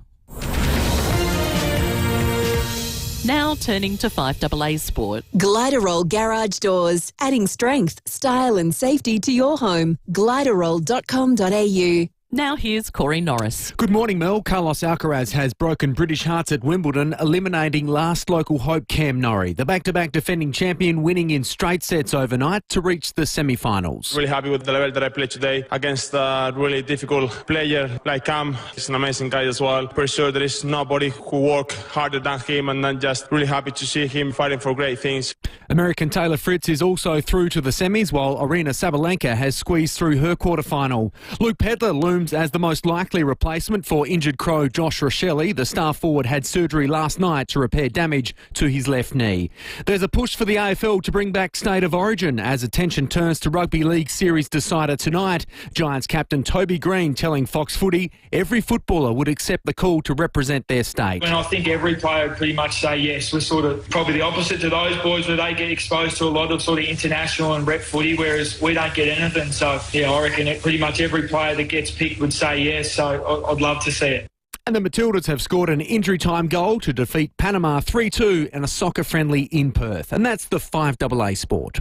Now checking 5AA traffic. Bit of light fog on the freeway around the Crafers and Stirling area this morning. Take it easy to coming in that way today. But outside of that, looking really good for the run-in today. We're accident breakdown free, getting busy in the usual spots this morning. Anzac Highway at the Marion Road intersection. South Road sluggish at Karata Park. Look out for works at O'Halloran Hill. That's on the Southern Expressway in Majors Road. Camera Whites Road Paralawi too. Get the Ford Ranger you really want with great offers on select models from Ford Finance. Ford Finance issued by Angle Auto Finance, Australian credit licence 530731. Adelaide's most accurate traffic on 5AA. Lynn Andrews Real Estate, experts in commercial and residential property management. lynnandrews.com.au. The 5AA forecast, rain, windy and 12 today. Showers tomorrow 14, Friday showers 17, Saturday mostly sunny 17. Right now it is 9 degrees on 5AA, always Adelaide. If you've seen Aldi's low prices, you may have thought they're having a sale, but they're not. And here's how you can tell. If there was a sale, there'd be a horn going... Wee, wee, wee, wee. And I'd be shouting, "It's a celebration!" as starbursts flash and confetti explodes. But there's no sale. Just low prices every day at Aldi on everything from fancy stuff like Liqueur neck firming cream to bread, milk and ankle grinders. Aldi. Good different. If you're looking for something new for your bedroom or just need a better night's sleep, then head to your nearest Dreamland bedding specialist store. Dreamland has the biggest and best Aussie-made mattress brands, all backed with the best bedding service and advice. If it's a quality mattress, ensemble, electric adjustable bed, bed frame, bedroom suite, bedroom furniture or Manchester, then come to Dreamland. There's a huge range to choose from. With 5 locally owned and operated stores across Adelaide, if anyone says they can beat Dreamland, they're dreaming. Dreamland. Now, Jade, if you're planning an event, whether it's a stylish boardroom lunch, a coastal wedding, a festival in the hills, or a glamorous gala dinner, YSG Catering has you covered. They are a trusted South Aussie family business turning moments into memories. From small meetings to major events, their expert team works with you to design a menu that's unique as your occasion, thoughtfully tailored and beautifully presented. You can host it at one of their 5 stunning venues or let them bring the magic to you in your own home. How good is that? So convenient. And they're known for their attention to detail and warm, down-to-earth service. YSG is the go-to team for weddings, conferences, festivals and so much more. YSG Catering, from the boardroom to the ballroom, from the hills to the beach. Visit yoursaygroup.com.au. It all started in the back shed. Maybe it started early or late. Either way, the Olympic Industry sale means there's no need to wait. With big savings on our entire range of SA-engineered sheds, garages, carports and verandas, you can afford to start something big, tough or tasty in your own backyard. Start something with the Olympic Industry sale. On now. Is your outdoor area living up to its potential? If not, speak to Luba House and transform your outdoor area with an opening and closing roof that's ready for next summer. An SA family-owned business, Luba House do everything. Planning, design, council approvals, local manufacturing and installation, so you'll have peace of mind it's done right. Don't wait any longer. Find out more with a free design, measure and quote. Bring your outdoor area to life with Luba House. lubahouse.com.au. It's Christmas in July at Wayville Hyundai. With every car delivered this month, we'll donate $100 straight to the Salvation Army Red Shield Appeal, so your new Hyundai helps Aussies in need. Plus, we're inviting you to join us by popping a donation under our Christmas tree so we can pass it on to Salvation Army. Head to our website to see how you can help make a difference. Visit wayvillehyundai.com.au and change the way you Hyundai at Wayville Hyundai. Raindrops keep falling on my head. Oh, but that doesn't mean my eyes will soon be turning red. It's game on at Hyundai with offers on new and demonstrator models. Visit your participating Hyundai dealer today. 5AA Breakfast with Jade Robran and Tom Wren. I'm singing in the rain, just sing. Yes, I think that's what a lot of people are going to be doing today because it is coming. That front is moving across to Adelaide very, very swiftly. 21 minutes to 8 o'clock on this 9th of July, this Wednesday. Jade, give us an update. Where is it at the moment, this rain band? It's thick and fast. It's coming in and it has hit the areas of Maitland, also Drossen, Port Julia, Yorkstown and heading down Cape Jervis way. I reckon in about 20 minutes or so we'll get the heavy rain here in the CBD as well. If it is in your area, please give us a call, 8223 0000. What are you experiencing? What are you seeing? It is so dark out there. It feels like it's about midnight and it's 7:40am in the morning. It's very dark and moody outside. Jumping on the SES website, we've got 3 incidences that they're responding to right now. Basket Range, there is a tree down. Marble Hill and also Salisbury East, there is also a tree down. So those winds starting to pick up and starting to cause a bit of havoc. But we're hearing today that there is going to be those damaging winds. There is a damaging wind warnings across the coastal areas. Peak gusts up to 100 clicks an hour are tipped over the coastal parts. Wind gusts of up to 90 k's may extend further inland by mid-morning, and gusts of around 90 k's are likely to develop over the Mount Lofty ranges after sunrise. So that's really around about now-ish, and extending north over the Flinders Ranges over this afternoon. But those damaging winds and rain clouds are expected to hit here in the CBD in about half an hour's time. But please send us your photos, call in, let us know whether it's hit your area yet, 8223 0000. But we're in for a wet one today. We certainly are, and we're getting some of those images on the live stream you can see at the moment, and it is absolutely lashing Kingscote and Stansbury and Yorktown and a few of those other regions too. So please send in those photos, let us know what is happening. And as soon as it hits where you are, we're expecting around 25 millimetres today or potentially 25 millimetres of rain. So we'll be keeping a close eye as that weather front hits. Right now, though, it is time to talk courts with our man, Sean Fuster. It's time to go around the courts with Sean Fuster on 5AA Breakfast. He does an absolutely brilliant job. He is, of course, the chief court reporter at The Advertiser, and he also hosts the show Just Lawful here on 5AA. We love his contribution each and every week. He does a brilliant job. Sean, good morning to you. Tom, Jade, good morning. We're all trying to stay as dry as we can this morning. Exactly right. Tell us, the bodies in the barrel case, an infamous chapter in South Australian history and a case you know so well. It's been in the headlines again recently, hasn't it, Sean? It was always going to be because we had to reckon with the fact that one day James Spiridon Vlasakis was going to be applying for parole. That time has come. His 26-year minimum term, his non-parole period, is near expiration. And on August 5, the parole board will meet to determine whether or not the time has come to start the release process for James Vlasakis back into the community. And what will they be looking at? So they'll be looking, Jade, at whether he has rehabilitated over the years, whether he's been involved in programs, whether he has insight into his offending, whether there are ways to safely arrange for his release into the community, how he'll be monitored while he's in the community, what sort of conditions should be placed upon his release, his living arrangements, his travel arrangements, his freedom and his liberty.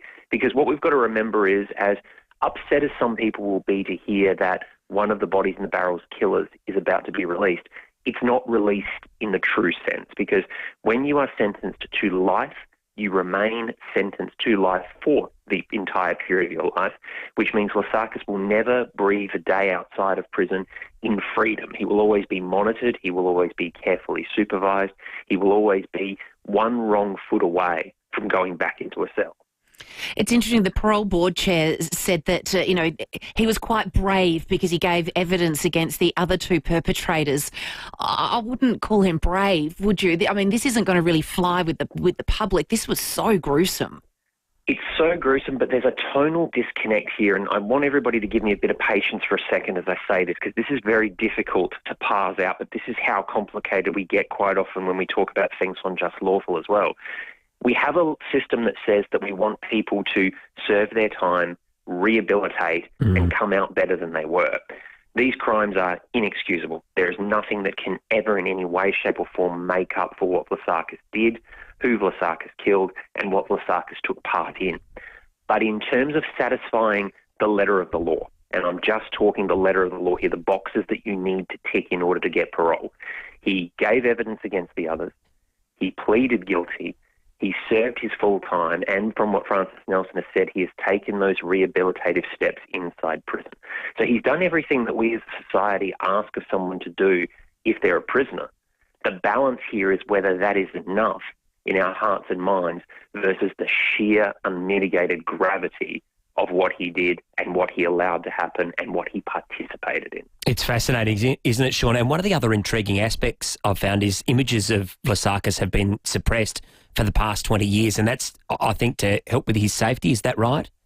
That's right. Lasakis, in turning evidence, got that suppression order because of fears for his safety, not only in the community but also within prison, from John Justin Bunting and Robert Joe Wagner, neither of whom will ever be released. Both have been jailed for life without parole for 11 murders and 10 murders, respectively. Whether or not that suppression order continues, I mean, I believe that the courts will want it to. I believe probably the parole board and state government will want it to for all those reasons. I'm not yet sure what those of us in the media think about that yet, what editors think. It's very interesting to be one of the few people in the media who was there at the time and still around now, because attitudes are different in newsrooms, and I would expect somebody, though, to say it's time to challenge that suppression order again and have the fight as to whether a 26-year image ban is actually in the public interest and is actually in the interest of justice. What do you think's going to happen? In terms of the suppression or in terms of the parole? Parole. I think there's a better than even chance that he will obtain parole. I think that the board will look at that, and the state government, of course, as is on the record, saying that they're not going to step in and intervene. They believe that this is a decision for the parole board, and they trust the monitoring that will be there forever and ever. I think it would be a difficult thing for the state government to step in and try to block someone's parole when there is a guilty plea involved, because that does show contrition and remorse. And I think the board is edging toward a release. So this is something that we as a society are going to have to prepare ourselves for. So he'll come out, he'll turn 46 in December. I mean, that's still relatively young. He's still potentially got, a whole life ahead of him, really, doesn't he? Indeed, but think of everything that's happened in the past 26 years of human history and everything that he's got to try to get used to. Everything from not having to have a paper ticket on a bus through to using the internet, through to, mobile phones, through to Twitter and Facebook. It's going to be like stepping onto an alien planet, which is why they have what's called the pre-release centre, where prisoners live and on parole, they can go out into the world, sit in a coffee shop, have someone go out with them and monitor them and say, this is this, this is that, this is how you live, and then come back and live in that pre-release centre at night to closely monitor them. It's a difficult thing for people to actually go out on parole and step onto effectively Mars or Jupiter or Saturn and try to understand the way the world's changed. So that's why that monitoring is so important. It's hard for us in society to accept that they're coming back. It's hard for them to step back into society and reckon with what it's changed into. And Sean, has there been much objection for his parole by, victims, family members, etc., from the Snowtown killings? From my understanding, yes, there is absolutely objection, and you can completely understand why, and that's completely justified. My understanding is that Sarah Quick, the Commissioner for Victims' Rights, who's doing a fantastic job with everybody in South Australia at the moment, has been speaking on behalf of the victims, how much of that weighs up against those rehabilitative factors we talked about earlier is the decisions the parole board's going to have to make. This is probably one of the most difficult and vexed decisions the parole board's ever going to make in history, because normally you have an unrepentant killer who has reached the point of release. Now we have someone that is, again, and I stress, on paper, has ticked all the boxes and done the right things to claim that they are repentant. The board's going to have to decide how true that is. It's an intriguing case, isn't it? Yeah, a lot to weigh up, and people will be following this story very, very closely. Sean, you do a wonderful job. Thanks so much for giving us your insights again this morning on 5AA Breakfast. Thanks, Sean. It's hard to fathom, isn't it? 11 and 10 murders, respectively. He played his part in those, and to think that here we are today, that this gentleman could essentially be part of our community again, just does not sit well with me at all. Yeah, I think that probably is a theme that is shared by a lot of our listeners this morning, and there's a lot to weigh up, as Sean has just painted really well for us, for that parole board to sort through when they meet on August 5. Time to check out the traffic out there, and we will do that all thanks to our very good friends at Luba House. Enjoy your outdoor area all year round with an opening and closing roof designed, manufactured and installed area locally by Luba House. Morning there. Fog starting to build this morning for the drive-in through Crafers and Stirling on the freeway. Take it easy if you're heading in that way. A little bit slow on the Southern Expressway to Halloran Hill for works near Majors Road, and starting to build too at the Marion Road and Anzac Highway intersection for the intersection upgrade works. Cameras Midway Road, Elizabeth Downs, and Ryde Street at Gawler South. The IKEA sale is now on. Enjoy up to 60% off hundreds of products until the 21st of July. Better head to ikea.com.au before everyone finds out. Adelaide's most accurate traffic on 5AA. Deliver more with Toyota, the world's #1 forklift brand. Choose from a great range including pallet jacks, walkie stackers and reach forklifts, right up to their leading Toyota counterbalance forklifts. Legendary reliability and safety with cleaner, greener electric options. Toyota can tailor the right forklift solution for you. It's all part of the Toyota Forklift Advantage. For more, visit toyotamaterialhandling.com.au. Get a Toyota forklift. If you need to fix your pipes, call Precise. Call Precise. If your toilet's blocking up, call Precise. Call Precise. If your lights aren't turning on, or your hot water is gone, or a plumber or an electrician, call Precise. Precise. Precise Plumbing and Electrical. Call 1300 700 200. That's 1300 700 200. For fixed price services, call Precise. For a plumber or an electrician, call Precise. Call Precise. BJ Energy, Adelaide's solar and battery specialist, will help you squeeze every bit of energy out of the sun. And if there's anything you need to know about the federal battery rebate, how it works and whether you're eligible, the team at BJ Energy are all over it, Tom. And the great thing is too, Jade, they've done the homework for you, which means they can help you get the most out of the battery rebate while it's still around. And remember, BJ Energy don't have a room full of slick salespeople pursuing folks into poor quality solar and battery package deals. They are very hands-on, even installing quality systems themselves. And it's this hands-on approach that separates BJ Energy from other solar and battery providers. So get in touch with BJ Energy now and ask about the federal battery rebate while it's still available. No sales pitch, just straight answers. Visit bjenergy.com.au. Introducing The Caliente by Beechwood Homes. A multi-level masterpiece of design, innovation and style. Inspired by the effortless glamour of Palm Springs in California, it's bathed in natural light through clever architectural design. At its heart, a stunning 6-metre island bench anchors a kitchen that's as beautiful as it is functional. The Caliente is open for viewing at 10 Simon Crescent, Craigburn Farm, Saturdays and Sundays 1 to 4:30pm. Life's good. It's even better in a Beechwood home. Hi, Bronte Manuel from Toop and Toop. Now more than ever, you need an agent who's not just out for a quick sale. You need someone who can stand their ground to ensure you're maximising your home's potential. There's a good reason Toop and Toop is defying market trends and continuing to deliver premium outcomes for its clients. With a history spanning over 40 years and a team of unrivalled experience, Toop and Toop knows what it takes to maximise your results in any selling conditions. Visit toop.com.au to find out more. It's game on at Hyundai with offers on new and demonstrator models. Visit your participating Hyundai dealer today. 5AA Breakfast with Jade Robran and Tom Wren. It is 7:53 here on 5AA Breakfast, Wednesday, July 9, and it is time to catch up with... And they could never tear us apart. David Koch on 5AA Breakfast.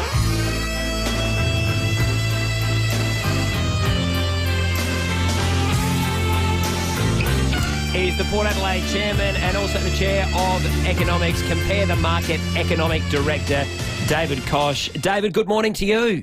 Morning, team. Hello, Koshy.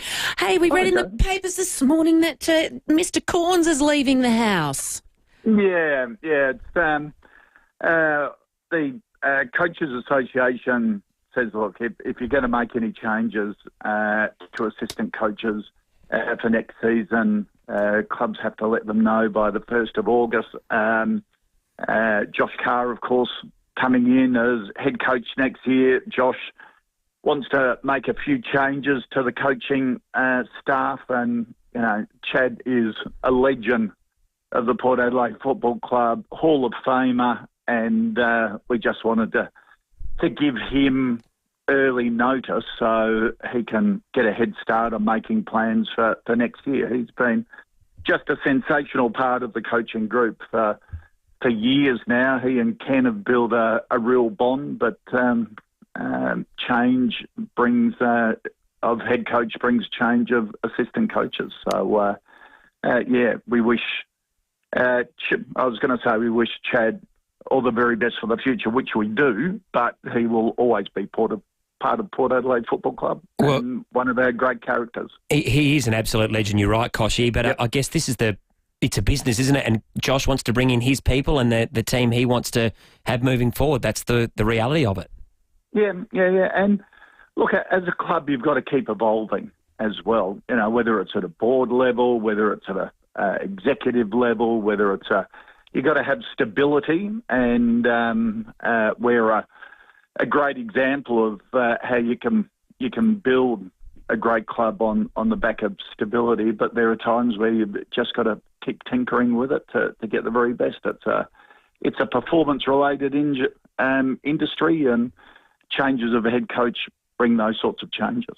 David, can we ask you how Pal Pepper's going? We saw he took to social media and just posted a little thing to fans to, it sucks, I'm in an awful position, but thumbs up, nothing I haven't done before. But, oh, man, your heart breaks for the fella. And we all know him personally. I'm not allowed to have a favourite player, but all the players know Pep is my favourite. He is the heart and soul of the playing group. Is where this kid has come from since we first drafted him to be in the leadership group is an incredible credit to him and his character, and more particularly the family he's got around him. And it is devastating, and to do it for a second time on a different knee. But you look at that photo, those kids and his partner Bria and the family he has around him, he'll have a few tough days, as Ken Hinckley said after the game on the weekend, but he has got such a sensational support network around him, which he deserves. We wish him all the best. Koshy, I was with him last week. He does a little bit of stuff with us at 9, and I went to his house, and he just had the birth of Remy Rose, and Brian came out, and he gives me a hug. He's all heart. He gives me a hug. We know each other a little bit, but it just. I was watching the game and I was just spewing when he went down, as I know all footy fans were, and not just him as well, but then Asava and Dante. You must have run over 50 black cats on the way to the game and gone under a few ladders. Well, the whole season has been a bit like that. Yeah. We've had to key players. And you look at, we've been without Jack for virtually the entire year, and we got a glimpse of what he would have been like this year and will be like next year. And huge credit to Mitch Georgiades at playing full forward. At the start of the year, he was going to be our number 3 forward. This year he's been our key forward and has been on the number 1 defender the whole year. So next year looks pretty exciting when you've got Todd and Jack around him and the three of them, which is what the plan was at the start of the year, but things have gone awry. Kochie, interest rates, they stayed on hold yesterday. Bit of a surprise as far as you're concerned? Absolute surprise. Overwhelming opinion of financial markets was that Reserve Bank was going to cut rates. Michelle Bullock is the boss, let me tell you, the Reserve Bank governor. She's not taking on financial markets, but she was very clear in a press conference after. It's just a matter of time, and she's got an uneasy feeling about the June quarter inflation figure. She doesn't want to be in a position to actually cut rates yesterday, and then if we get a bad CPI figure on July 31, to have to consider putting rates up again. She was saying, Australian households and businesses want stability and want some calmness in the whole thing. So they're going to wait for that CPI figure. If it comes in around that 2 to 3% mark, then you can absolutely bank on an interest rate cut on the 12th of August when they meet next. So she just wanted a bit of time. She was saying the direction of interest rates is down. It's just, let's be calm, let's get the timing right, let's make sure there are no disappointments, because that's what people don't want. And, when you listen to her, you think to yourself, well, yeah, fair enough. And we're in pretty good hands with this Reserve Bank governor. Brilliant. Thank you very much, David Koch. Good luck for Sunday. You got the Weagles. Yes, it'll be a beautiful day. So it'll be nice to see the team getting up and bounce back from the carnage in Brisbane. Absolutely. David Koch, thank you so much. From Compare the Market, Economics Director there. We're going to head into the newsroom. Plenty of weather coming up next. Illusion and Ultimate Gas Log Fires and Wood Heaters massive stock take sale on now. We're not counting it. We're clearing all current heaters in stock. Buy Australian made now and save thousands. 355 Main North Road, Enfield. Illusionfires.com.au. Your old hot water system can drive as much as 40% of your energy bill. Fortunately, you can upgrade to something that's 70% cheaper to run thanks to Right Price. They're the leaders in heat pumps and installation. Now's the time to upgrade and save money on a more efficient hot water system and take advantage of government incentives and free installation. Reduce your energy costs today with a heat pump from Right Price. Make the switch with Right Price Hot Water. At Right Price, heating and cooling, you can get the price right at Right Price. Local news and information first. This is 5AA News. Always Adelaide. Rain, windy and a top of 12 today with the 8 o'clock news. Good morning, I'm Mel Usher. Chipped windscreen. RAA approved repairer Complete Windscreens repairs it from just $99. Find the big red koala. A teenager has been arrested after a police pursuit through the western and northern suburbs last night. The 17-year-old's SUV was followed by road and air after being reported for doing burnouts in a Blair Athol street. Senior Constable Rebecca Stokes says as the car took off from police, the tyres were spiked. At one point, the car travelled on the wrong side of the road on South Road before making its way onto the north-south motorway. The car came to a stop on the northern connector at Waterloo Corner, and by this time, having its tyres spiked, those tyres were shredded, and it has made its way down to just one wheel. The driver has been charged with a string of offences, including engage in a police pursuit, breach of bail and carry offensive weapon, and will front the youth court today. The car had been stolen from Elizabeth Downs on the weekend. Mass murderer Erin Patterson is set to appeal her convictions, with reports she'll likely argue the jury simply came to the wrong decision. Legal experts say most appeals are lodged on the grounds the jury's verdict was unsafe and unsatisfactory. She could also argue the judge gave a misdirection to the jury. Well, Qantas may have been issued a ransom to protect the data of its 6 million customers that had personal information hacked. More from Jack Hunt. 6 million Qantas customers have their data in the hands of hackers, but in a twist, The information has not been leaked. There's zero trace of it anywhere on the dark web. That development has led a leading cybersecurity expert to believe that Qantas may have received a ransom demand. The Flying Kangaroo cannot comment on the specifics, but they have broadly confirmed that someone claiming to be a cybercriminal has reached out. Firstly, they need to confirm if the contact is legitimate, and secondly, they are working closely with the Australian Federal Police to determine the best course of action. Installing solar panels and efficient electric appliances could halve households' energy bills. Modelling from the Institute for Energy Economics and Financial Analysis shows customers could save more than $2,000 a quarter on average. Report author Jade Gordon says households are often misguided about what appliances are energy efficient. But some appliances, particularly gas appliances like gas heaters or hot water systems that don't have the energy rating system, and often people don't realise that those appliances use many times as much energy as an efficient electric alternative. The death toll continues to rise in Texas following flash flooding as authorities search for survivors. At least 110 people have now been killed, including children. Over 170 are still missing. And the King and Queen have welcomed French President Emmanuel Macron and his wife to a state banquet at Windsor Castle. It's the first state visit by a European leader since Brexit. Now turning to 5AA Sport. Colours, custom design, any house, any style. Gliderol Garage Doors. Gliderol.com.au. Here's Corey Norris. Good morning, Mel. Crows coach Matthew Nix has been left with a selection headache ahead of Saturday's clash with the Western Bulldogs. He'll need to replace injured star Josh Rochelle, who had knee surgery last night. Luke Pedler looms as the most likely to return to the side. Port Adelaide coach in waiting Josh Carr is on the search for assistants to join him next year after parting ways with Premiership teammate Chad Corns. Carlos Alcaraz is now just 2 wins away from completing a three-peat of Wimbledon titles. The Spaniard beating Great Britain's Cam Norrie in straight sets to reach the semis. The world number 2 will next face the informed Taylor Fritz for a spot in the final.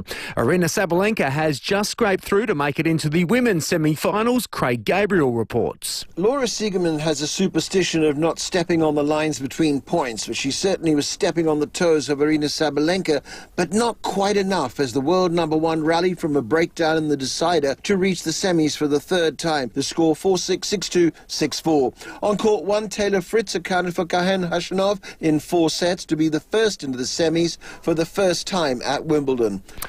And Michelle Heyman has scored twice as the Matildas beat Panama 3-2 in a friendly last night. And that's the 5AA Sport. Now checking 5AA traffic. Lynn Andrews Real Estate. Experts in commercial and residential property management. lynnandrews.com.au. Few dark clouds rolling in, some showers on the way, and we do have some fog on the freeway at the moment around the Crafers and Stirling area. Take it easy company that way. A little bit slower at O'Halloran Hill. Those ongoing works on the Southern Expressway near Majors Road for the on and off ramps, and getting busy at South Plympton. Works on Marion Road and the Anzac Highway intersection. Got a camera too this morning, Whites Road, Paralawi.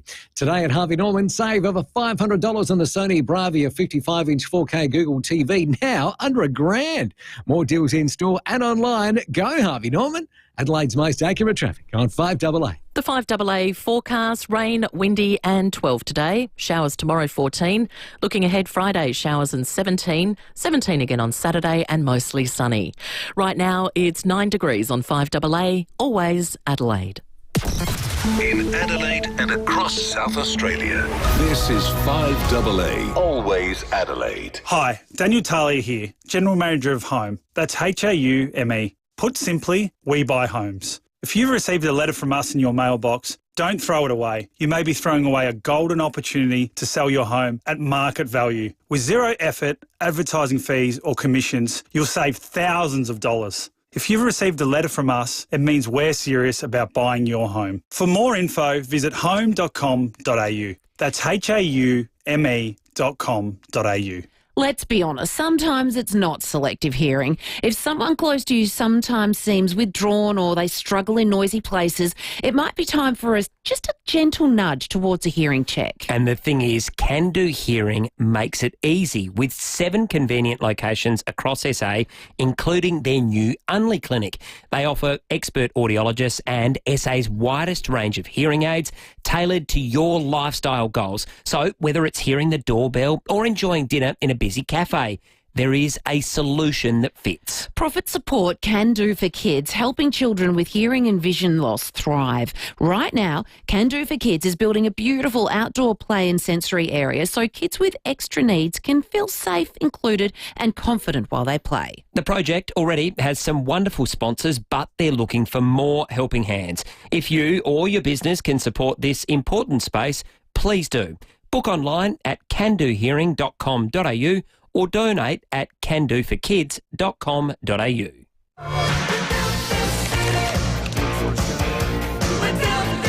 Snowy River caravans are known across Australia for value for money.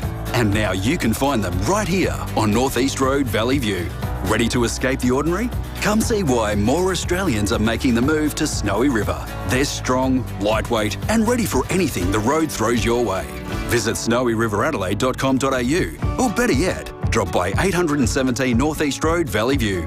Snowy River Adelaide. Unbeatable value for your next adventure.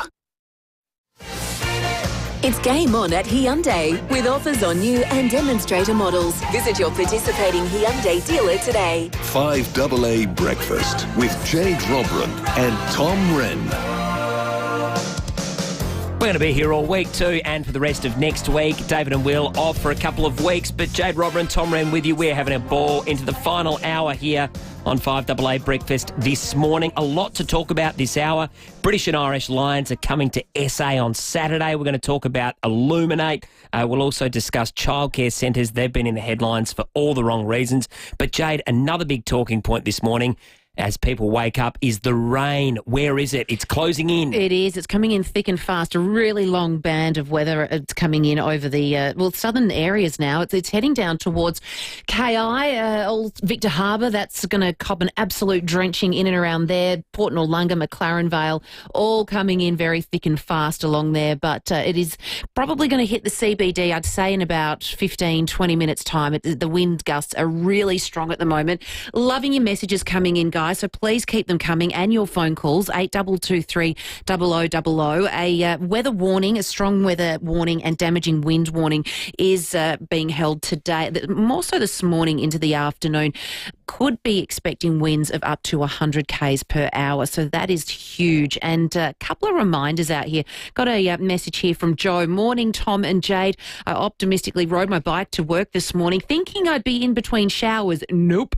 Let's just say it was an invigorating ride, but I'm really texting to remind drivers to turn their car lights on. It's really dark out there.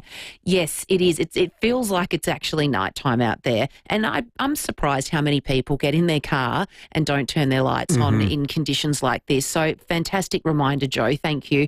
A few people in Port Lincoln area saying that, yeah, it's raining cats and dogs. So please do take care on our roads. And send in those photos so we can play them on the live stream, and send us a text message 044808 1395, or give us a call. What's it like in your area? 8223 0000. Well, Sally's given us a buzz. Hello, Sally. You're in Hillcrest. What's happening in your neck of the woods?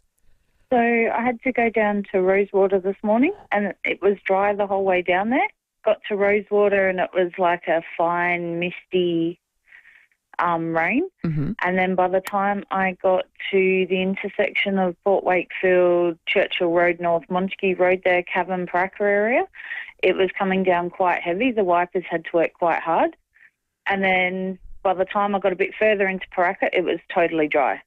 Oh, so it's short, sharp really and shiny. Bizarre, but now it's started being a constant rain again, and I can see from the trees outside that the winds are starting to pick up. Okay, brilliant. Well, thank you, Sally, very much. And you're right, those winds are going to start picking up in the next couple of hours. Actually, we've got damaging winds. We touched base with the Weather Bureau earlier in the program. We might get an update again a little bit later. But we've got a huge event, not a weather event, but fun sporting event coming our way, and it is huge. It massively is. It is the British and Irish Lions that are playing against the Australia and New Zealand side on Saturday. To talk a little bit more about it, we are joined by the Minister for Tourism. I'm talking about Zoe Patterson. Zoe, good morning to you. This is a great event for SA, and it's going to bring a lot of tourists and interstate travellers too. Look, it's going to be an unforgettable night. We're expecting more than 15,000 people from interstate and overseas. And look, you know, it's perfect English weather. that we've got today, but it does look like it's going to be dry on Saturday, which will be perfect for the game at 7:15. So I think we're expecting close to a sellout crowd. They only, I think, tour here once every 12 years, Zoe. So it's a huge sporting event, and it really is, garnering a lot of excitement. What can you tell us by way of venues and the like staying open for a little bit longer on Saturday? Yeah, look, our venues are getting ready to roar over the weekend with British-inspired food and drink specials, and they've got special extended licences on Saturday. Now, the theory is this crowd can drink you dry. So we've got to be ready. So we know the Lion Hotel, Strathmore Hotel, Station Road, they've already put up some British-inspired food and drink specials. 2KW, Market and Meander have a special Feed Me the Lions 2-course menu. So we're saying to people, grab a bite before the game or after the game. And, of course, as you said, Illuminate is on as well. So our international guests are just going to think that Adelaide is always lit up. It's going to look absolutely fantastic. Are there still tickets available? There are tickets available through Ticketek. Brilliant. And if anybody out there wants, has a restaurant or a cafe, you can apply for a short-term licence extension. Is that right? That is correct. Through Consumer Affairs, but they should get onto it. Maybe talk to the AHA as well. Get onto it as soon as possible, because you don't want to miss this opportunity. We have 88% hotel occupancy on the Saturday night, and it's just going to be 82% on the Friday night. We've got 28 additional domestic flights coming into Adelaide. Now, it is school holidays, but of course a lot of those flights are people coming in for the rugby as well. Oh, it's going to be sensational. I'll be there, Zoe. Can't wait for it. I know you will be there too, so bring it on. Just a reminder, free public transport if you've got a ticket to the game for our bus, train and tram on Saturday night. Definitely, particularly if you are going to have an ale or two. That is very, very handy. Thank you so much, Zoe. Look forward to the game on Saturday. It's going to be fantastic. Great stuff. Zoe Patterson there, the Minister for Tourism. And bring it on, Jade. I can't wait for it. Going to be great. A lot of interstaters coming across, a lot of overseas people as well. I have to put my hand up and say I don't know the rules at all when it comes to rugby, but I know that these people are very passionate. Mm-hmm. They travel long distances, and I'm pigeonholing here, but rugby attracts a different class of person. Like, normally they are the private schools of New South Wales, Victoria, yes, Queensland, and they spend a lot of money. They're travelling from overseas, the accommodation, going out for restaurants. They want to be entertained. This only happens every 12 years. Yeah. So when it happens, they want to make sure that they're doing it in style. And this is going to pump up, apparently, I read in an article, $250 million across Australia into our economy. Which is great, isn't it? And I think they only tour every 12 years, like you said, but they haven't been to Adelaide since 1888. So that is exciting times. Now, should we check out the traffic? We will do that very, very shortly, and we'll do that all thanks to Louva House. We will find out what is happening on our roads because they're starting to get a little bit slippery out there. You can enjoy your outdoor area all year round with an opening and closing roof designed, manufactured and installed locally by Louva House. Sam Roads greeting you for the drive-in today. Take it nice and easy. Look out for a twisted traffic light at Firle, Glynburn Road near Maureen Road. You'll find some fog too on the freeway around Crafers and Stirling, and where speeds reduced down to 80 at O'Halloran Hill for works on the Southern Expressway near Majors Road. Canberra's Kings Road, Paralawi, and 7th Street at Gawler South. Breakfast is sorted at Guzmani Gomez. Grab a brekkie burrito and medium coffee for just $10. The $10 brekkie combo available till 10:30 a.m. daily at select GYG stores. Adelaide's most accurate traffic on 5AA. Australia's cheaper home batteries program is here, and it's your chance to save thousands on a new home battery system with NRG Solar. With up to 30% off a battery installation, NRG Solar can help you claim rebates worth up to $18,500. Whether you're adding a battery to existing solar or starting from scratch, this is the moment to say goodbye to your power bills for good. Visit nrgsolar.com.au or call 1300 858 160 and get ready for lower bills and real energy independence. Australia's landscapes are as tough as they come. That's why Austrac campers are designed to handle it all. From the rugged outback to the coastal wilderness, are you ready for the challenge? Cheese, crepes, champagne, merci. Bastille Day is back at the market. Celebrate France's national holiday over 2 exciting days this Friday and Saturday. There's plenty lined up over 2 days. Check out what's on for school holidays with kids' activities and free cooking demonstrations. Think all of those amazing things, not to mention the champagne bar, crepes and so much more, with free live music and entertainment to set that timeless French atmosphere, including the Can and Friday night opera. Stock up on all your favourite French goodies this Friday and Saturday with Bastille Day at the Adelaide Central Market. Think baguettes, croissants, small goods and, of course, the cheese. Yum. Yum. Join the celebrations and transport your taste buds to France. See the full program and book at adelaidecentralmarket.com. Steinborner Automotive has always been well worth the trip. From 1 to 9 yards across the Barossa, Clare and, of course, Gawler. You can get new and demo Ford Rangers in Clare, Mitsubishi Outlanders, Hyundai Hybrids and Mazda CX-5 in Nuriutpa, Jack Utes in Gawler, plus over 300 certified used vehicles in stock. Head to one of Steinborner's 9 locations or view the whole range at steinborner.com.au. Steinborner Automotive. It's well worth the trip. Hello, Frank Walker from National Tiles. The National Tiles famous annual winter spend and save is on now. Spend $4,000 will only charge you $2,750, or spend $2,000 will only charge you $1,450, or $1,000 will only charge you $750.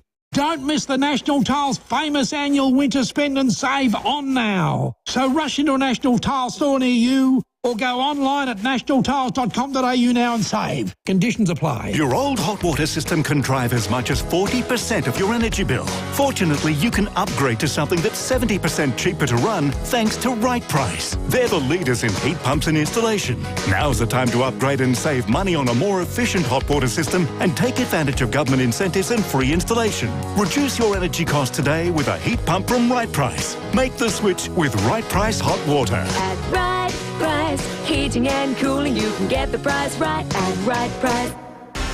Rosanna Mangiarelli here from 7 News. Join me and Will Goodings for Adelaide's leading news hour, 7 News, tonight at 6 o'clock. It's game on at Hyundai with offers on new and demonstrator models. Visit your participating Hyundai dealer today. 5AA Breakfast with Jade Robran and Tom Wren.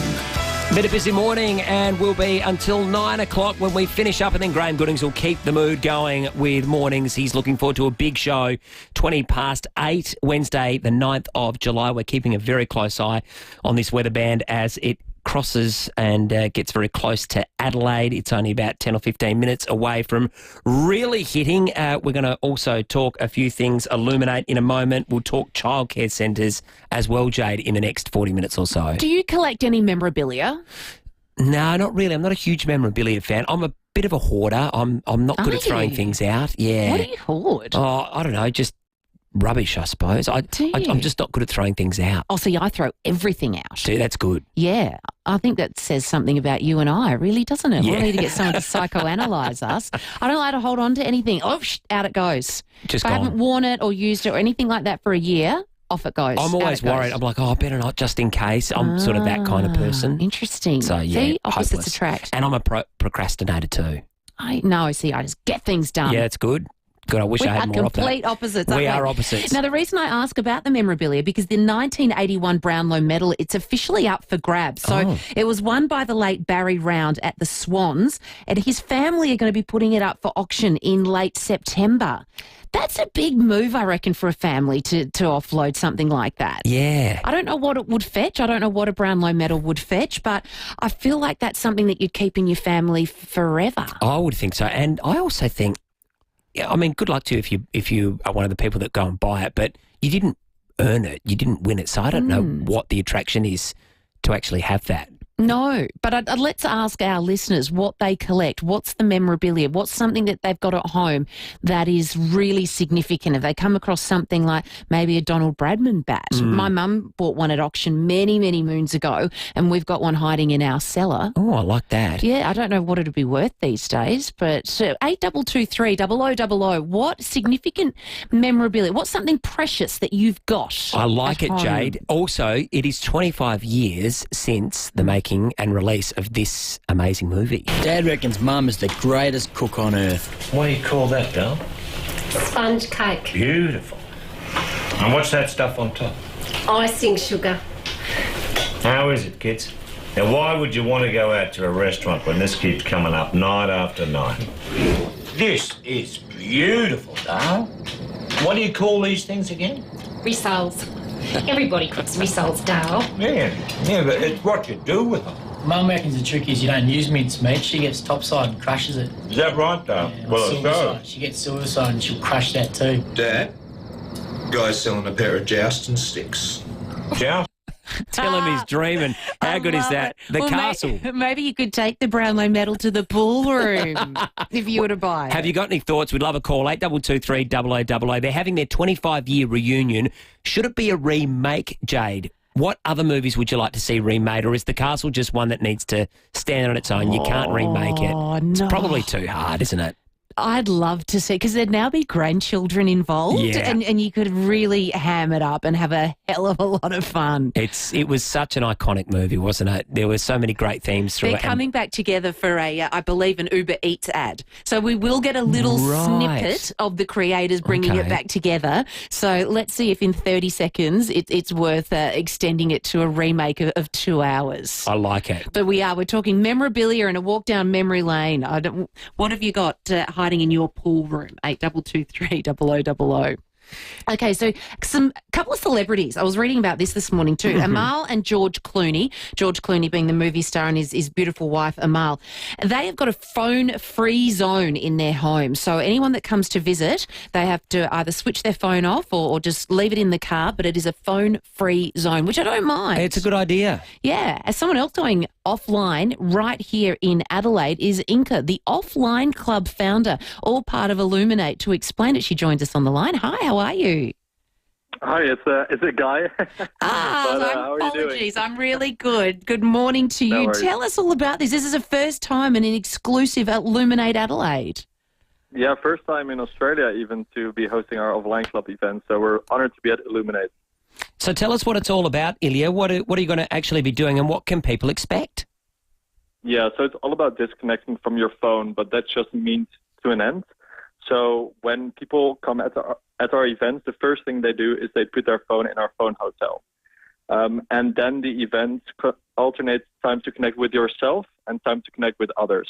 So during the time to connect with yourself, you can read a book or journal or knit, really like a solo activity, like a lost hobby you used to do when you were younger, to slow down. And then during the time to connect with yourself, we open a stage to just talk to strangers, to play board games, to share ideas. So it's really a space to meet new people outside of your algorithms. And how long do they sit and switch off for? Is there anyone that can't last the distance and has to leave and get on their phone? No, everyone lasts, and nobody really wants their phones back, to be honest, because it's, for a lot of people, it's a realization of how good it feels to be without their phones, even if it's just for 2 hours. And Ilya, this has been something that's been very popular across in Europe, I believe. Yeah, exactly. Yeah, we started in Amsterdam a bit over a year ago, and ironically, one of our videos we posted after our first event went viral around the world, which is also one of the reasons why we're in Australia right now. And it just seems that worldwide people are really craving more genuine human connection, and also sometimes to switch off from their digital devices and their fast-paced lives.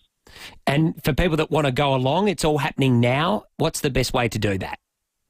Yes, absolutely. Yeah, it's happening now. We have one event tomorrow on Thursday at Queen's Theatre at Illuminate Adelaide. On Saturday, we'll be at McGregor's, and on Sunday we're going to have a very special event with live harp and live vinyls as well at Lumen Bar. And all tickets can be bought at the website of Illuminate Adelaide. Fantastic. Ilya, thank you so much for coming on this morning, and what a great concept. I think people are going to absolutely love it for those that haven't been already. Thank you so much for having me. Great stuff. Ilya Knepelhout there, the Offline Club founder, all part of the Illuminate Festival. We've been putting a call out. What are you collecting? Have you got any memorabilia hiding away at home that may be of significant value? Or not? Doesn't have to be. What do you collect? 8223 0000. Mark in Highbury, good morning to you. Good morning, Jade and Tom. How you going? We're Really great, well. mate. Good, yeah. I collect crows stuff. Oh. Yeah. And I've probably got over 50 Guernseys, different ones, and the records that you buy at the gate, I think I'm missing 4 or 6 since the crows started in day one. That's both home and away. unbelievable. Oh, my goodness. And are you one of those ones that keeps the... When I was younger, Mark, I used to, mark down the goals and keep the score in the, budget or the record. Have you done that as well, or you like to keep them in pristine condition? In the early years, I used to do that when I was at the game and that, but now I just get them posted out every week from the AFL through subscription. Yes. And I just read them, file them, put them back in the envelope, write on the envelope what match and that, and then file them away. That's so good. Have you got a favourite? You said you had 50-odd Guernseys. Have you got a favourite one that they've had over the years? Yep, there's 2. I can't separate them. One of them was the first match at Adelaide Oval when the Crows played the Swans. Yep. Because it had all the players' names on it that had played up till then. That's right. And if you paid extra, it cost me an arm and a leg to get your name on the Guernsey as well. How good. In the thing, or in the yellow, red or blue. And the other one was the finals when the Crows hammered Port Adelaide when they wore that yellow one. Mm-hmm. And I've got quite a few captains and coaches to sign that one. So it's got a little bit of extra significance. I think they won that game by 80-odd points from memory, Mark. Yeah. Cornsey borrowed it one day and was winding the power supporters up. So, they're the 2. And the one with the Adelaide Oval one, that's never been taken out the bag. Wow. And most of my Guernseys have still got the tickets on them when you buy them. Oh, fantastic, Mark. Well, good on you. That's a true dedicated fan right there. Aaron in Paralawi, good morning to you. Yeah, how you going? How are we? We're Good, keeping thanks. dry. That's the most important thing. Absolutely. It's not looking good out there, but I collect Nike shoes. Oh, yeah, wow. This is a thing. And some shoes are in their thousands, aren't they? You can get it. You can get shoes that are probably worth nearly $100,000, like the Freddy Krueger Dunk. They were doing a collab between Nightmare on Elm Street and Nike, but Nike forgot to get their permission and they had to destroy them. But some of the employees got them back, and some of them some of those are worth probably between $80,000 and $100,000. What's the most expensive pair that you've got? Well, I've got probably about. I mean, it's only a small collection because growing up I wasn't allowed to have, $200 shoes that would last 3 months. So now I've got adult money, I can do it. So probably, I've got a pair of Nike Yeezys before he went to Adidas. Yep. I've got a pair of them, and then I've got another pair that's inspired by Back to the Future. So you push the button, and they self-tighten. No and you've got to charge them up and everything. Yeah. That's cool. They're called Nike Adapt BB. So they're for basketball, but I don't play basketball, but and they're in the style of just like a basketball shoe, but on the side you've got 2 green buttons, which means they're fully charged, and you push the button and they self-tighten by themselves. Oh, send us a photo, Aaron. I'd love to see them. Thank you so much. We're going to No jump worries, in. I will send you a photo. Please do. Thank you. Send in your photos and give us a call. What are you collecting? 8223 0000. We've got to head into the newsroom. We'll be back soon.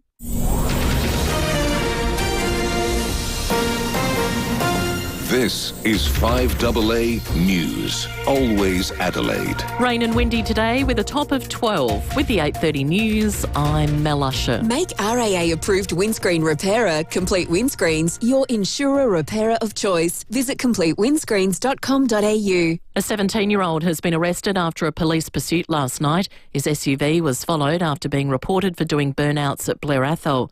He ended up on the north-south motorway after the tyres were spiked. Senior Constable Rebecca Stokes says the car came to a stop on the Northern Connector at Waterloo Corner. A patrol swooped in and arrested the 17-year-old driver, and the Elizabeth Downs boy was charged with engaging police pursuit, breach of bail, illegal use and carry offensive weapon. He's been refused police bail and he'll appear in the Adelaide Youth Court later today. Mushroom cook killer Erin Patterson is set to appeal her convictions after being returned to the prison where she could spend the rest of her life.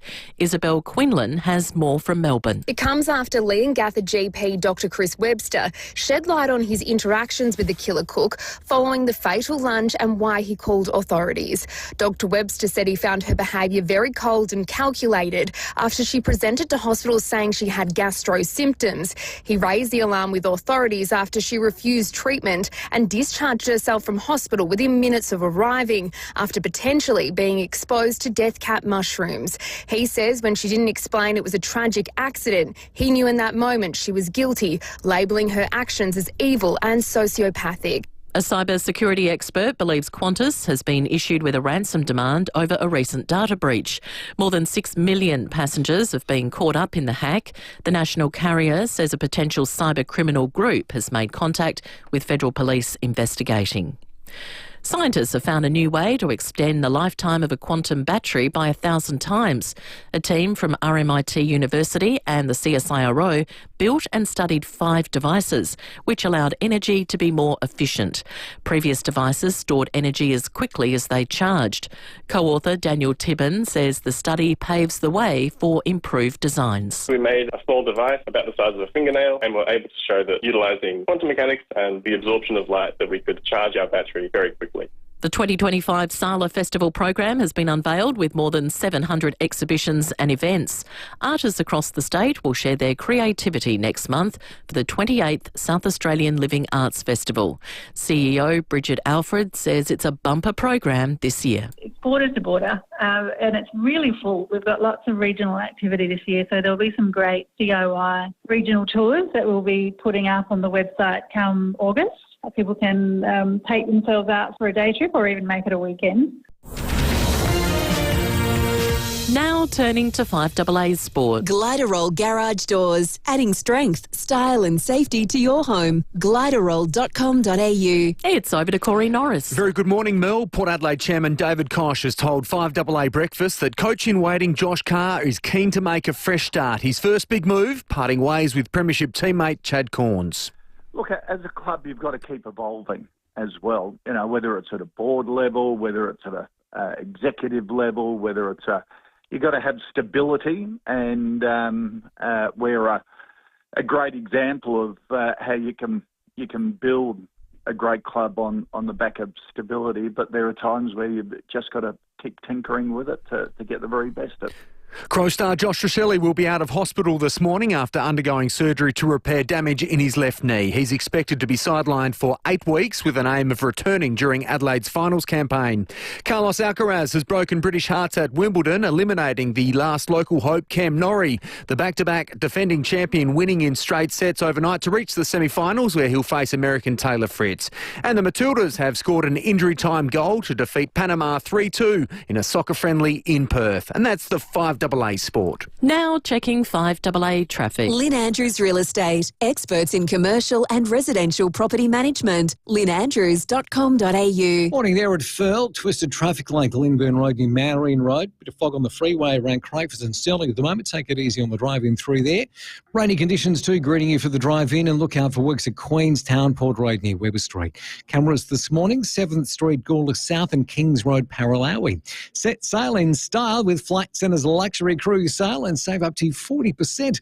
River cruises, ocean voyages and expedition journeys all on sale until July 27. Book now at Flight Centre. Adelaide's most accurate traffic on 5AA. The 5AA forecast, a top of 12 today, rain and windy. Showers tomorrow 14, Friday showers and 17. Saturday mostly sunny and also 17. Right now it's 9 degrees on 5AA, always Adelaide. Transform your home with the Inspired by Life sale at Choices Flooring. Save on a range of stylish carpet, timber, rugs and window furnishings. Visit choicesflooring.com to download the catalogue or visit your nearest Choices Flooring showroom today. Look here,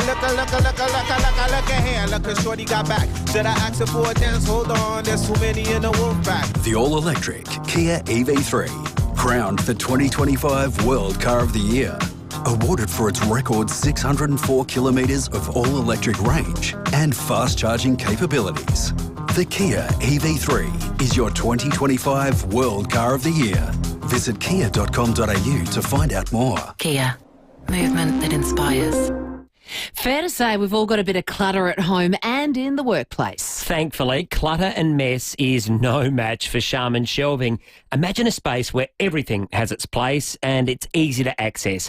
Charmin Shelving just makes life so much easier. Bill, George or Christine, they will come to your home, your office, your workshop or your shed. They'll measure it up, they'll design it, deliver and assemble the perfect storage solution in a great range of colours to suit any decor. And everyone needs a little Charmin in their life. So call into 412 North East Road at Windsor Gardens and check it out for yourself. In fact, their showroom and office is now next door in the big white building, so make sure you enter via Albert Street. You can jump online as well at charminshelving.com.au or simply take a look on Facebook. Ladies, is the need to wheel the time making your life a misery? Caruso's Wee Less to the rescue. Caruso's Wee Less contains Schisandra chinensis, a fruit extract traditionally used in Chinese medicine to relieve urinary frequency. So if your need to wheel the time is getting in the way of your social life, try Caruso's Wee Less today. Caruso's Wee Less is made in Australia, comes with a money-back guarantee and is available from leading pharmacies and health stores. Always read the label and follow the directions for use. G'day, it's Ben from BJ Energy. Lately I've had a lot of people asking about the federal battery rebate, what it is, how it works and whether they're eligible. At BJ Energy, we've done the homework. Our job is to help you make the most of the rebate while it's still around. So if you're thinking about solar or a home battery or just have any questions about the federal battery rebate, it's easy to get in touch with us. No sales pitch, just straight answers. Visit bjenergy.com.au. That's bjenergy.com.au. What's on your bucket list? Cruising around the world? Doing a hot lap around Bathurst? Learning how to play drums? Before you plan a bucket list, plan your will with Donlan Lawyers. A will, power of attorney and advanced care directive speak for you when you can't. It means you and your loved ones will be taken care of. Visit donlanlawyers.com. Put it on your bucket list. Hindmarsh Square, Adelaide and Ocean Street, Victor Harbour. 5AA Breakfast is streaming live right now. To watch, simply head to 5AA on Facebook or YouTube. It's game on at Hyundai with offers on new and demonstrator models. Visit your participating Hyundai dealer today. 5AA Breakfast with Jade Robran and Tom Wren. Right on 20 minutes to 9 o'clock on this Wednesday, the 9th of July. We have been following the weather all morning and the big front is coming across the Gulf. It is about to smash the southern suburbs. Adelaide looks like it'll get a bit of rain, but it's sort of going to go more to the north and the south, but we're keeping a very close eye on that this morning, aren't we, Jade? We certainly are. There is a strong wind weather warning. We've still got on the SES incident site quite a few trees down, so do drive carefully. It is very, very dark out there, so turn on your lights. Expecting wind gusts of up to 100 k's an hour across coastal regions and around 80 k's an hour, possibly over the regions as well. So huge winds again today. Much like yesterday, a lot of chaos out there on the roads, trees coming down. We heard of a lucky escape in Williamstown earlier this morning. Mm-hmm. So yes, it is. It's going to get a lot of rain, which the farmers need. So on one part, it is very, very good news, but be careful out on those roads. They're going to be slippery and wet. Another big story that broke last night and yesterday and was leading the TV news bulletins and has been a big talking point regards a childcare centre in our northeastern suburbs. And there's been a lot of discussion about childcare centres given what happened in Victoria in the last couple of weeks, horrific scenes over there. But staff members here have been sacked and conditions have been placed on the operation of a northeastern suburbs childcare centre after revelations of inappropriate discipline and nappy rash, images of children being stored on site. Let's have a listen to what the Education Minister, Blair Boyer, had to say as part of this childcare investigation. Those educators felt that actually in some cases those children were presenting to the service in the morning already with nappy rash and were therefore trying to document it on a centre-owned iPad. Totally inappropriate, not allowed. But that was the thinking behind doing that. And I think he probably summed it up best there. Totally inappropriate, didn't he, Jade? It's every parent's worst nightmare. You send your child to a centre because you've got to work, you've got other things you have to do in life. Nearly all parents out there and grandparents know what we're talking about. We're parents ourselves, Jade. We've had kids in childcare centres and it's the last thing you want to have to worry about or confront, isn't it? It's absolutely disgraceful behaviour, and I'm glad that there's been, as soon as it's come to light, there's been action, but this did happen back in 2022. We're talking about Little Shining Stars Early Learning Centre in Clemsik. Joining us on the line now is Ben Gramola, Education Standards Board CEO. Ben, thank you so much for joining us. This is disgraceful, it's disgusting, and it's every parent's worst nightmare. Thanks, Jade, and thanks, Tom, for having me on. Yes, look, our role as the Education Standards Board is to obviously investigate these types of matters, and I just want to ensure the community that this has no linkages to what's been occurring in Victoria and is not on the same sort of malicious intent as what's occurred in Victoria. Look, the Education Standards Board has issued emergency action notices to the Little Shining Stars Early Learning Centres for failing to comply with the provisions of the national law and regulations. The ESB investigated a complaint of inappropriate discipline at the Clemsik service, which was reported to us from a parent regarding, tapping of a children's head while they were trying to sleep, which is not appropriate. As part of our investigation, we identified a practice of taking photos of minor injuries, cuts and grazes of children. But in the Clemsik service, we also identified that they had been taking photos for the purpose of evidencing nappy rash. And as you've highlighted earlier with the Minister's comments, we believe that was to provide evidence to parents that, you know, if nappy rash had occurred outside the centre, that they were able to show evidence of that. Why did it take until now for anyone to act when the inappropriate photos were taken reportedly began in 2022? So to just clarify that, the evidence that we have relates to images that were taken in 2022. The ESB were only, as part of their investigations, identified this in June. So what monitoring processes failed then to allow this behaviour to continue undetected for so long? So we go out and obviously check services and make sure that they are complying with the national code. And as part of our requirements is making sure that they are providing quality and safe services. When these kinds of incidents happen, we take immediate action to make sure that we take this, we ensure this doesn't continue to occur. And the action that we've taken in this circumstance and in any circumstance is strong and swift and has been immediate. And Ben, these inappropriate photos, they've all been destroyed, those ones that have been, shared and brought to light? Yes, so as part of the investigation, we also engaged SAPOL, the police, to ensure that there was no criminality to these images, and they've since investigated and provided us with advice that they don't see their own criminal offences related to these images. And as part of our emergency action notice, the service, we seized those devices, and we had those as soon as we identified those images on those devices. And now we will be, as part of our emergency action notice, requiring the provider to delete and reset all of those devices to ensure those images are completely wiped off the face of the earth. Ben, why were families not immediately and transparently informed by the centre or the ESB about the sacking of the staff and then the reason behind it? So as part of our initial investigation, we had to obviously ensure that we collected all evidence and had the right information before taking action. And also, as part of that, we also engaged SAPOL and making sure that we weren't going to hinder their investigation.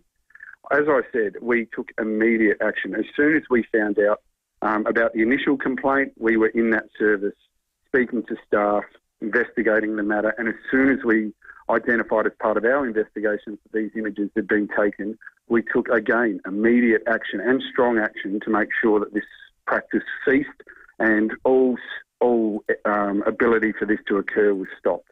Has this centre been subjected to any previous complaints or compliance actions before? Look, from what I understand, we don't have any complaints of this nature. Okay. What training is currently required for childcare staff around documenting injuries and using service devices? Is there enough? Are you confident that every other parent that's dropping off their child today knows what those rules and regulations are? How can we be better in this space? Yeah, look, education is obviously always important in this space and making sure that, we educate providers. But I also, want to be clear that, this kind of incident is not a common occurrence and, this is not a systemic issue within the sector. This is something that was isolated and we've dealt with directly.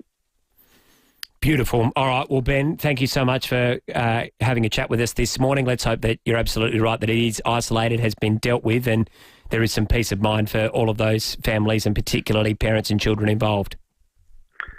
Thanks, Tom. Thanks, Jade. Thank you. Ben Gramola there, the Education Standards Board CEO. Heidi Girolamo has called in the Shadow Minister for Education. Heidi, thanks so much for giving us a call. You just heard that interview then and have obviously been following the story closely. What are your thoughts?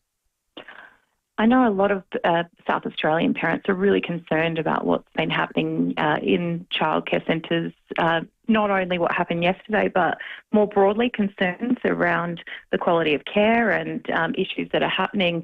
My concerns are if the parent hadn't highlighted the practices, and I believe it was more to do with the sleeping side of things rather than the inappropriate photos, that this may not have been addressed. It's hugely concerning, and I do hope that it's not happening in other centres.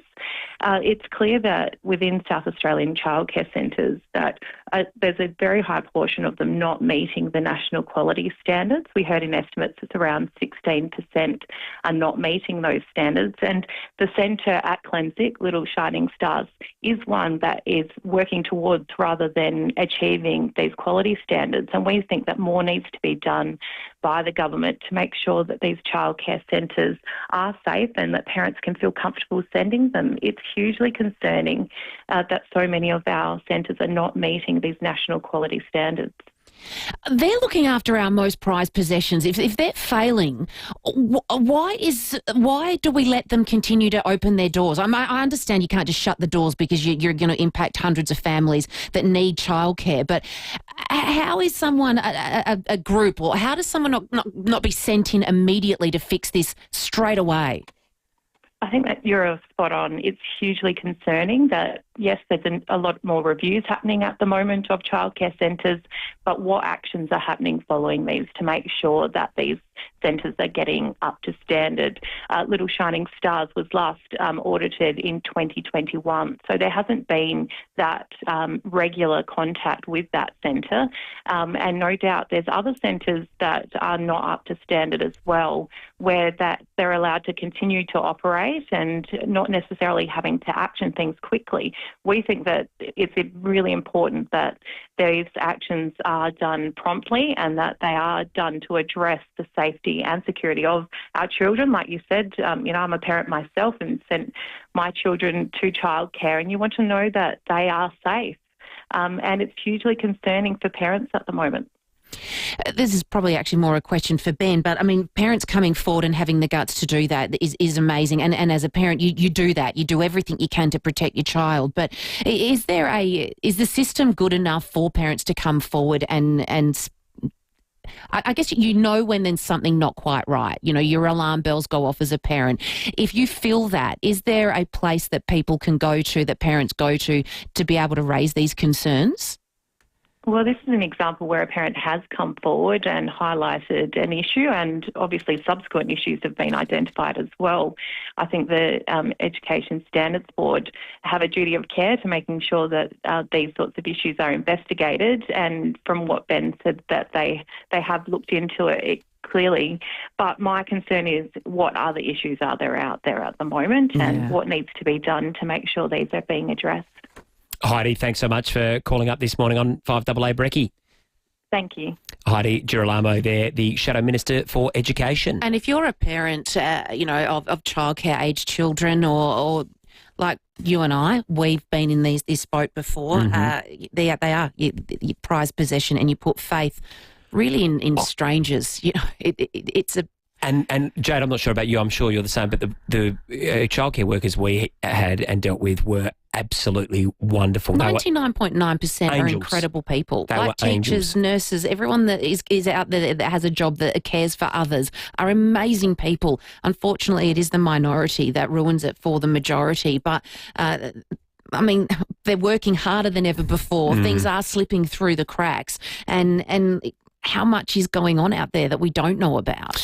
Give us a call, 8223 0000 as well. On a happier note, we're asking for, what do you collect? What are your collections out there? We've had a couple of great calls this morning about someone who collects crows, guernseys and memorabilia records. Give us a call, 8223 0000 is the number, 8:53 on 5AA Breakfast. If you can mow your lawns, you can easily reline your leaking roof gutters for a fraction of the cost of new ones. Guts' DIY kit makes it easy. No ripping out, no expensive trades. Just a smart waterproof liner that installs in place for under $10 a metre. And it comes with a 10-year warranty. It's a simple job with long-term peace of mind. See how easy it is at gutsa.com.au. Watch the video at gutsa.com.au. Nothing can be finer than Gutsa Gutter Liner. There was this huge spider. Really silly place for a letterbox. Seriously, there were cows all over the road. At Premier Panel Services, we've heard it all. But the one thing we hear often is, when will my car be ready? In most cases, we can start work straight away, thanks to our state-of-the-art workshop and highly skilled team. Ask your insurance company for Premier Panel Services. With over 45 years' experience, we'll get you back on the road sooner. premierpanel.com.au. So there's cold, and then there's Adelaide Oval at 8 p.m. cold. You know the kind. It's not just in the air, it lives in your bones. It sneaks in under your scarf, down the back of your neck, and somehow it follows you all the way home. And that old heater, making more noise than heat, this winter, give your bones and your home a proper warm-up. Precise is offering $500 off new ducted heating installs. No call-out fees, no surprises, just good, honest service from your local Precise team. The ones who get how cold it really gets out there. Retire that wheezing old unit with dignity and let Precise bring the heat, because winter isn't waiting, and neither should you, with $500 off new ducted heating installs. So call Precise, 8152-6740. That number, 8152-6740, or go to the website, preciseservices.com.au. Hi, I'm Dr. Laura Willington. Understaffing in our hospitals is harming you and me. We urgently need a workforce plan to identify the right number of doctors for each of our hospitals and health services. And we need fair wages and conditions to attract and keep doctors, so you can access care when you need it. Help make our health system safer for you and safer for me. Visit safermedicalstaffing.com.au. Authorised by Dr. Laura Willington, President, South Australian Salaried Medical Officers Association, Adelaide. 50 scorching summers. 50 freezing winters. And only one Morford Air helped us through it all. Adelaide's own homegrown family air conditioning company, Morford Air, has kept South Australians cool and warm for over 50 years. That's half a century of comfort. So when it's too hot or cold to bear, reach for the Morford Air. morfordair.com.au. Morford Air. Luxury doesn't have to break the bank. At Austrac Campers, we provide modern amenities, rugged durability, and all at an affordable price. Comfort even in the most remote of places. At FIVEAA, twisted traffic like Glenburn Road near Marion Road. Light fog on the freeway around the Crafers and Stirling area. Take it easy through there. Rain falling, only going to get heavier this morning, so look out for that on the drive in. And keep in mind, works at Queenstown are currently slow. Port Road near Weber Street. Camera, Midway Road, Elizabeth Park. Look for the RAA sign at over 400 independent RAA-approved repairers across SA. You know you can trust them because RAA do. Adelaide's most accurate traffic on 5AA. It's game on at Hyundai with offers on new and demonstrator models. Visit your participating Hyundai dealer today. 5AA Breakfast with Jade Robran and Tom Wren. It certainly is. We're on the home stretch, 8:56 here on 5AA Breakfast. We've just been talking about childcare centres. The Education Minister, Blair Boyer, spoke about it yesterday. He's called in and wants to have a chat again now. Education Minister, good morning to you. Good morning. Thanks for the opportunity just to respond quickly to some of those comments made by Heidi. I don't think it's particularly helpful for the Shadow Minister to come on your program and scaremongering and putting fear into families. I'd point out a few of the things on the back of what the regulator said. This government in 2023 put $7 million of extra money into the regulator. That resulted in them more than doubling their workforce and has seen an increase in visits to centres of more than 60%. We are investing in our independent regulator to do more of this kind of work, to shine a light where there is bad practice and to stamp it out. We are trying to give parents the confidence they deserve that their childcare centre is safe and that when we find something that is not appropriate, the regulator will take the strongest action available to them. And this is an example of where that has happened. Minister, thank you so much for calling in. Blair Boyer, the Education, Training and Skills Minister. We're going to check out what is going on with Fuel Watch. Don't get stuck on the side of the road. Get RAA road service. And it is $1.64 at the Shell on Victoria Road in Largs Bay. This is diesel. $1.69 for the Liberty on Eric Road at Seaford. Unleaded, $1.56 at Mobile on North East Road at Hampstead Gardens, and $1.56 at the Mobile on Commercial Road at Shido Park. So it's better to be a member with RAA Road Service. They do a wonderful job. We are getting close to wrapping up the show, Jade. It's been another fun one for us, hasn't it? It most definitely has. Everybody stay safe on the roads and take a brolly today. She's a wet and wild one out there, and I look forward to chatting with you tomorrow, Tom. Absolutely.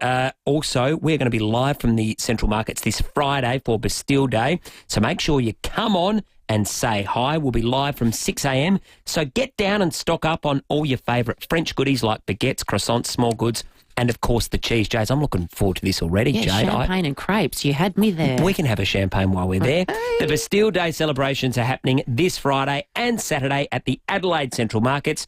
We'll catch you tomorrow morning, folks.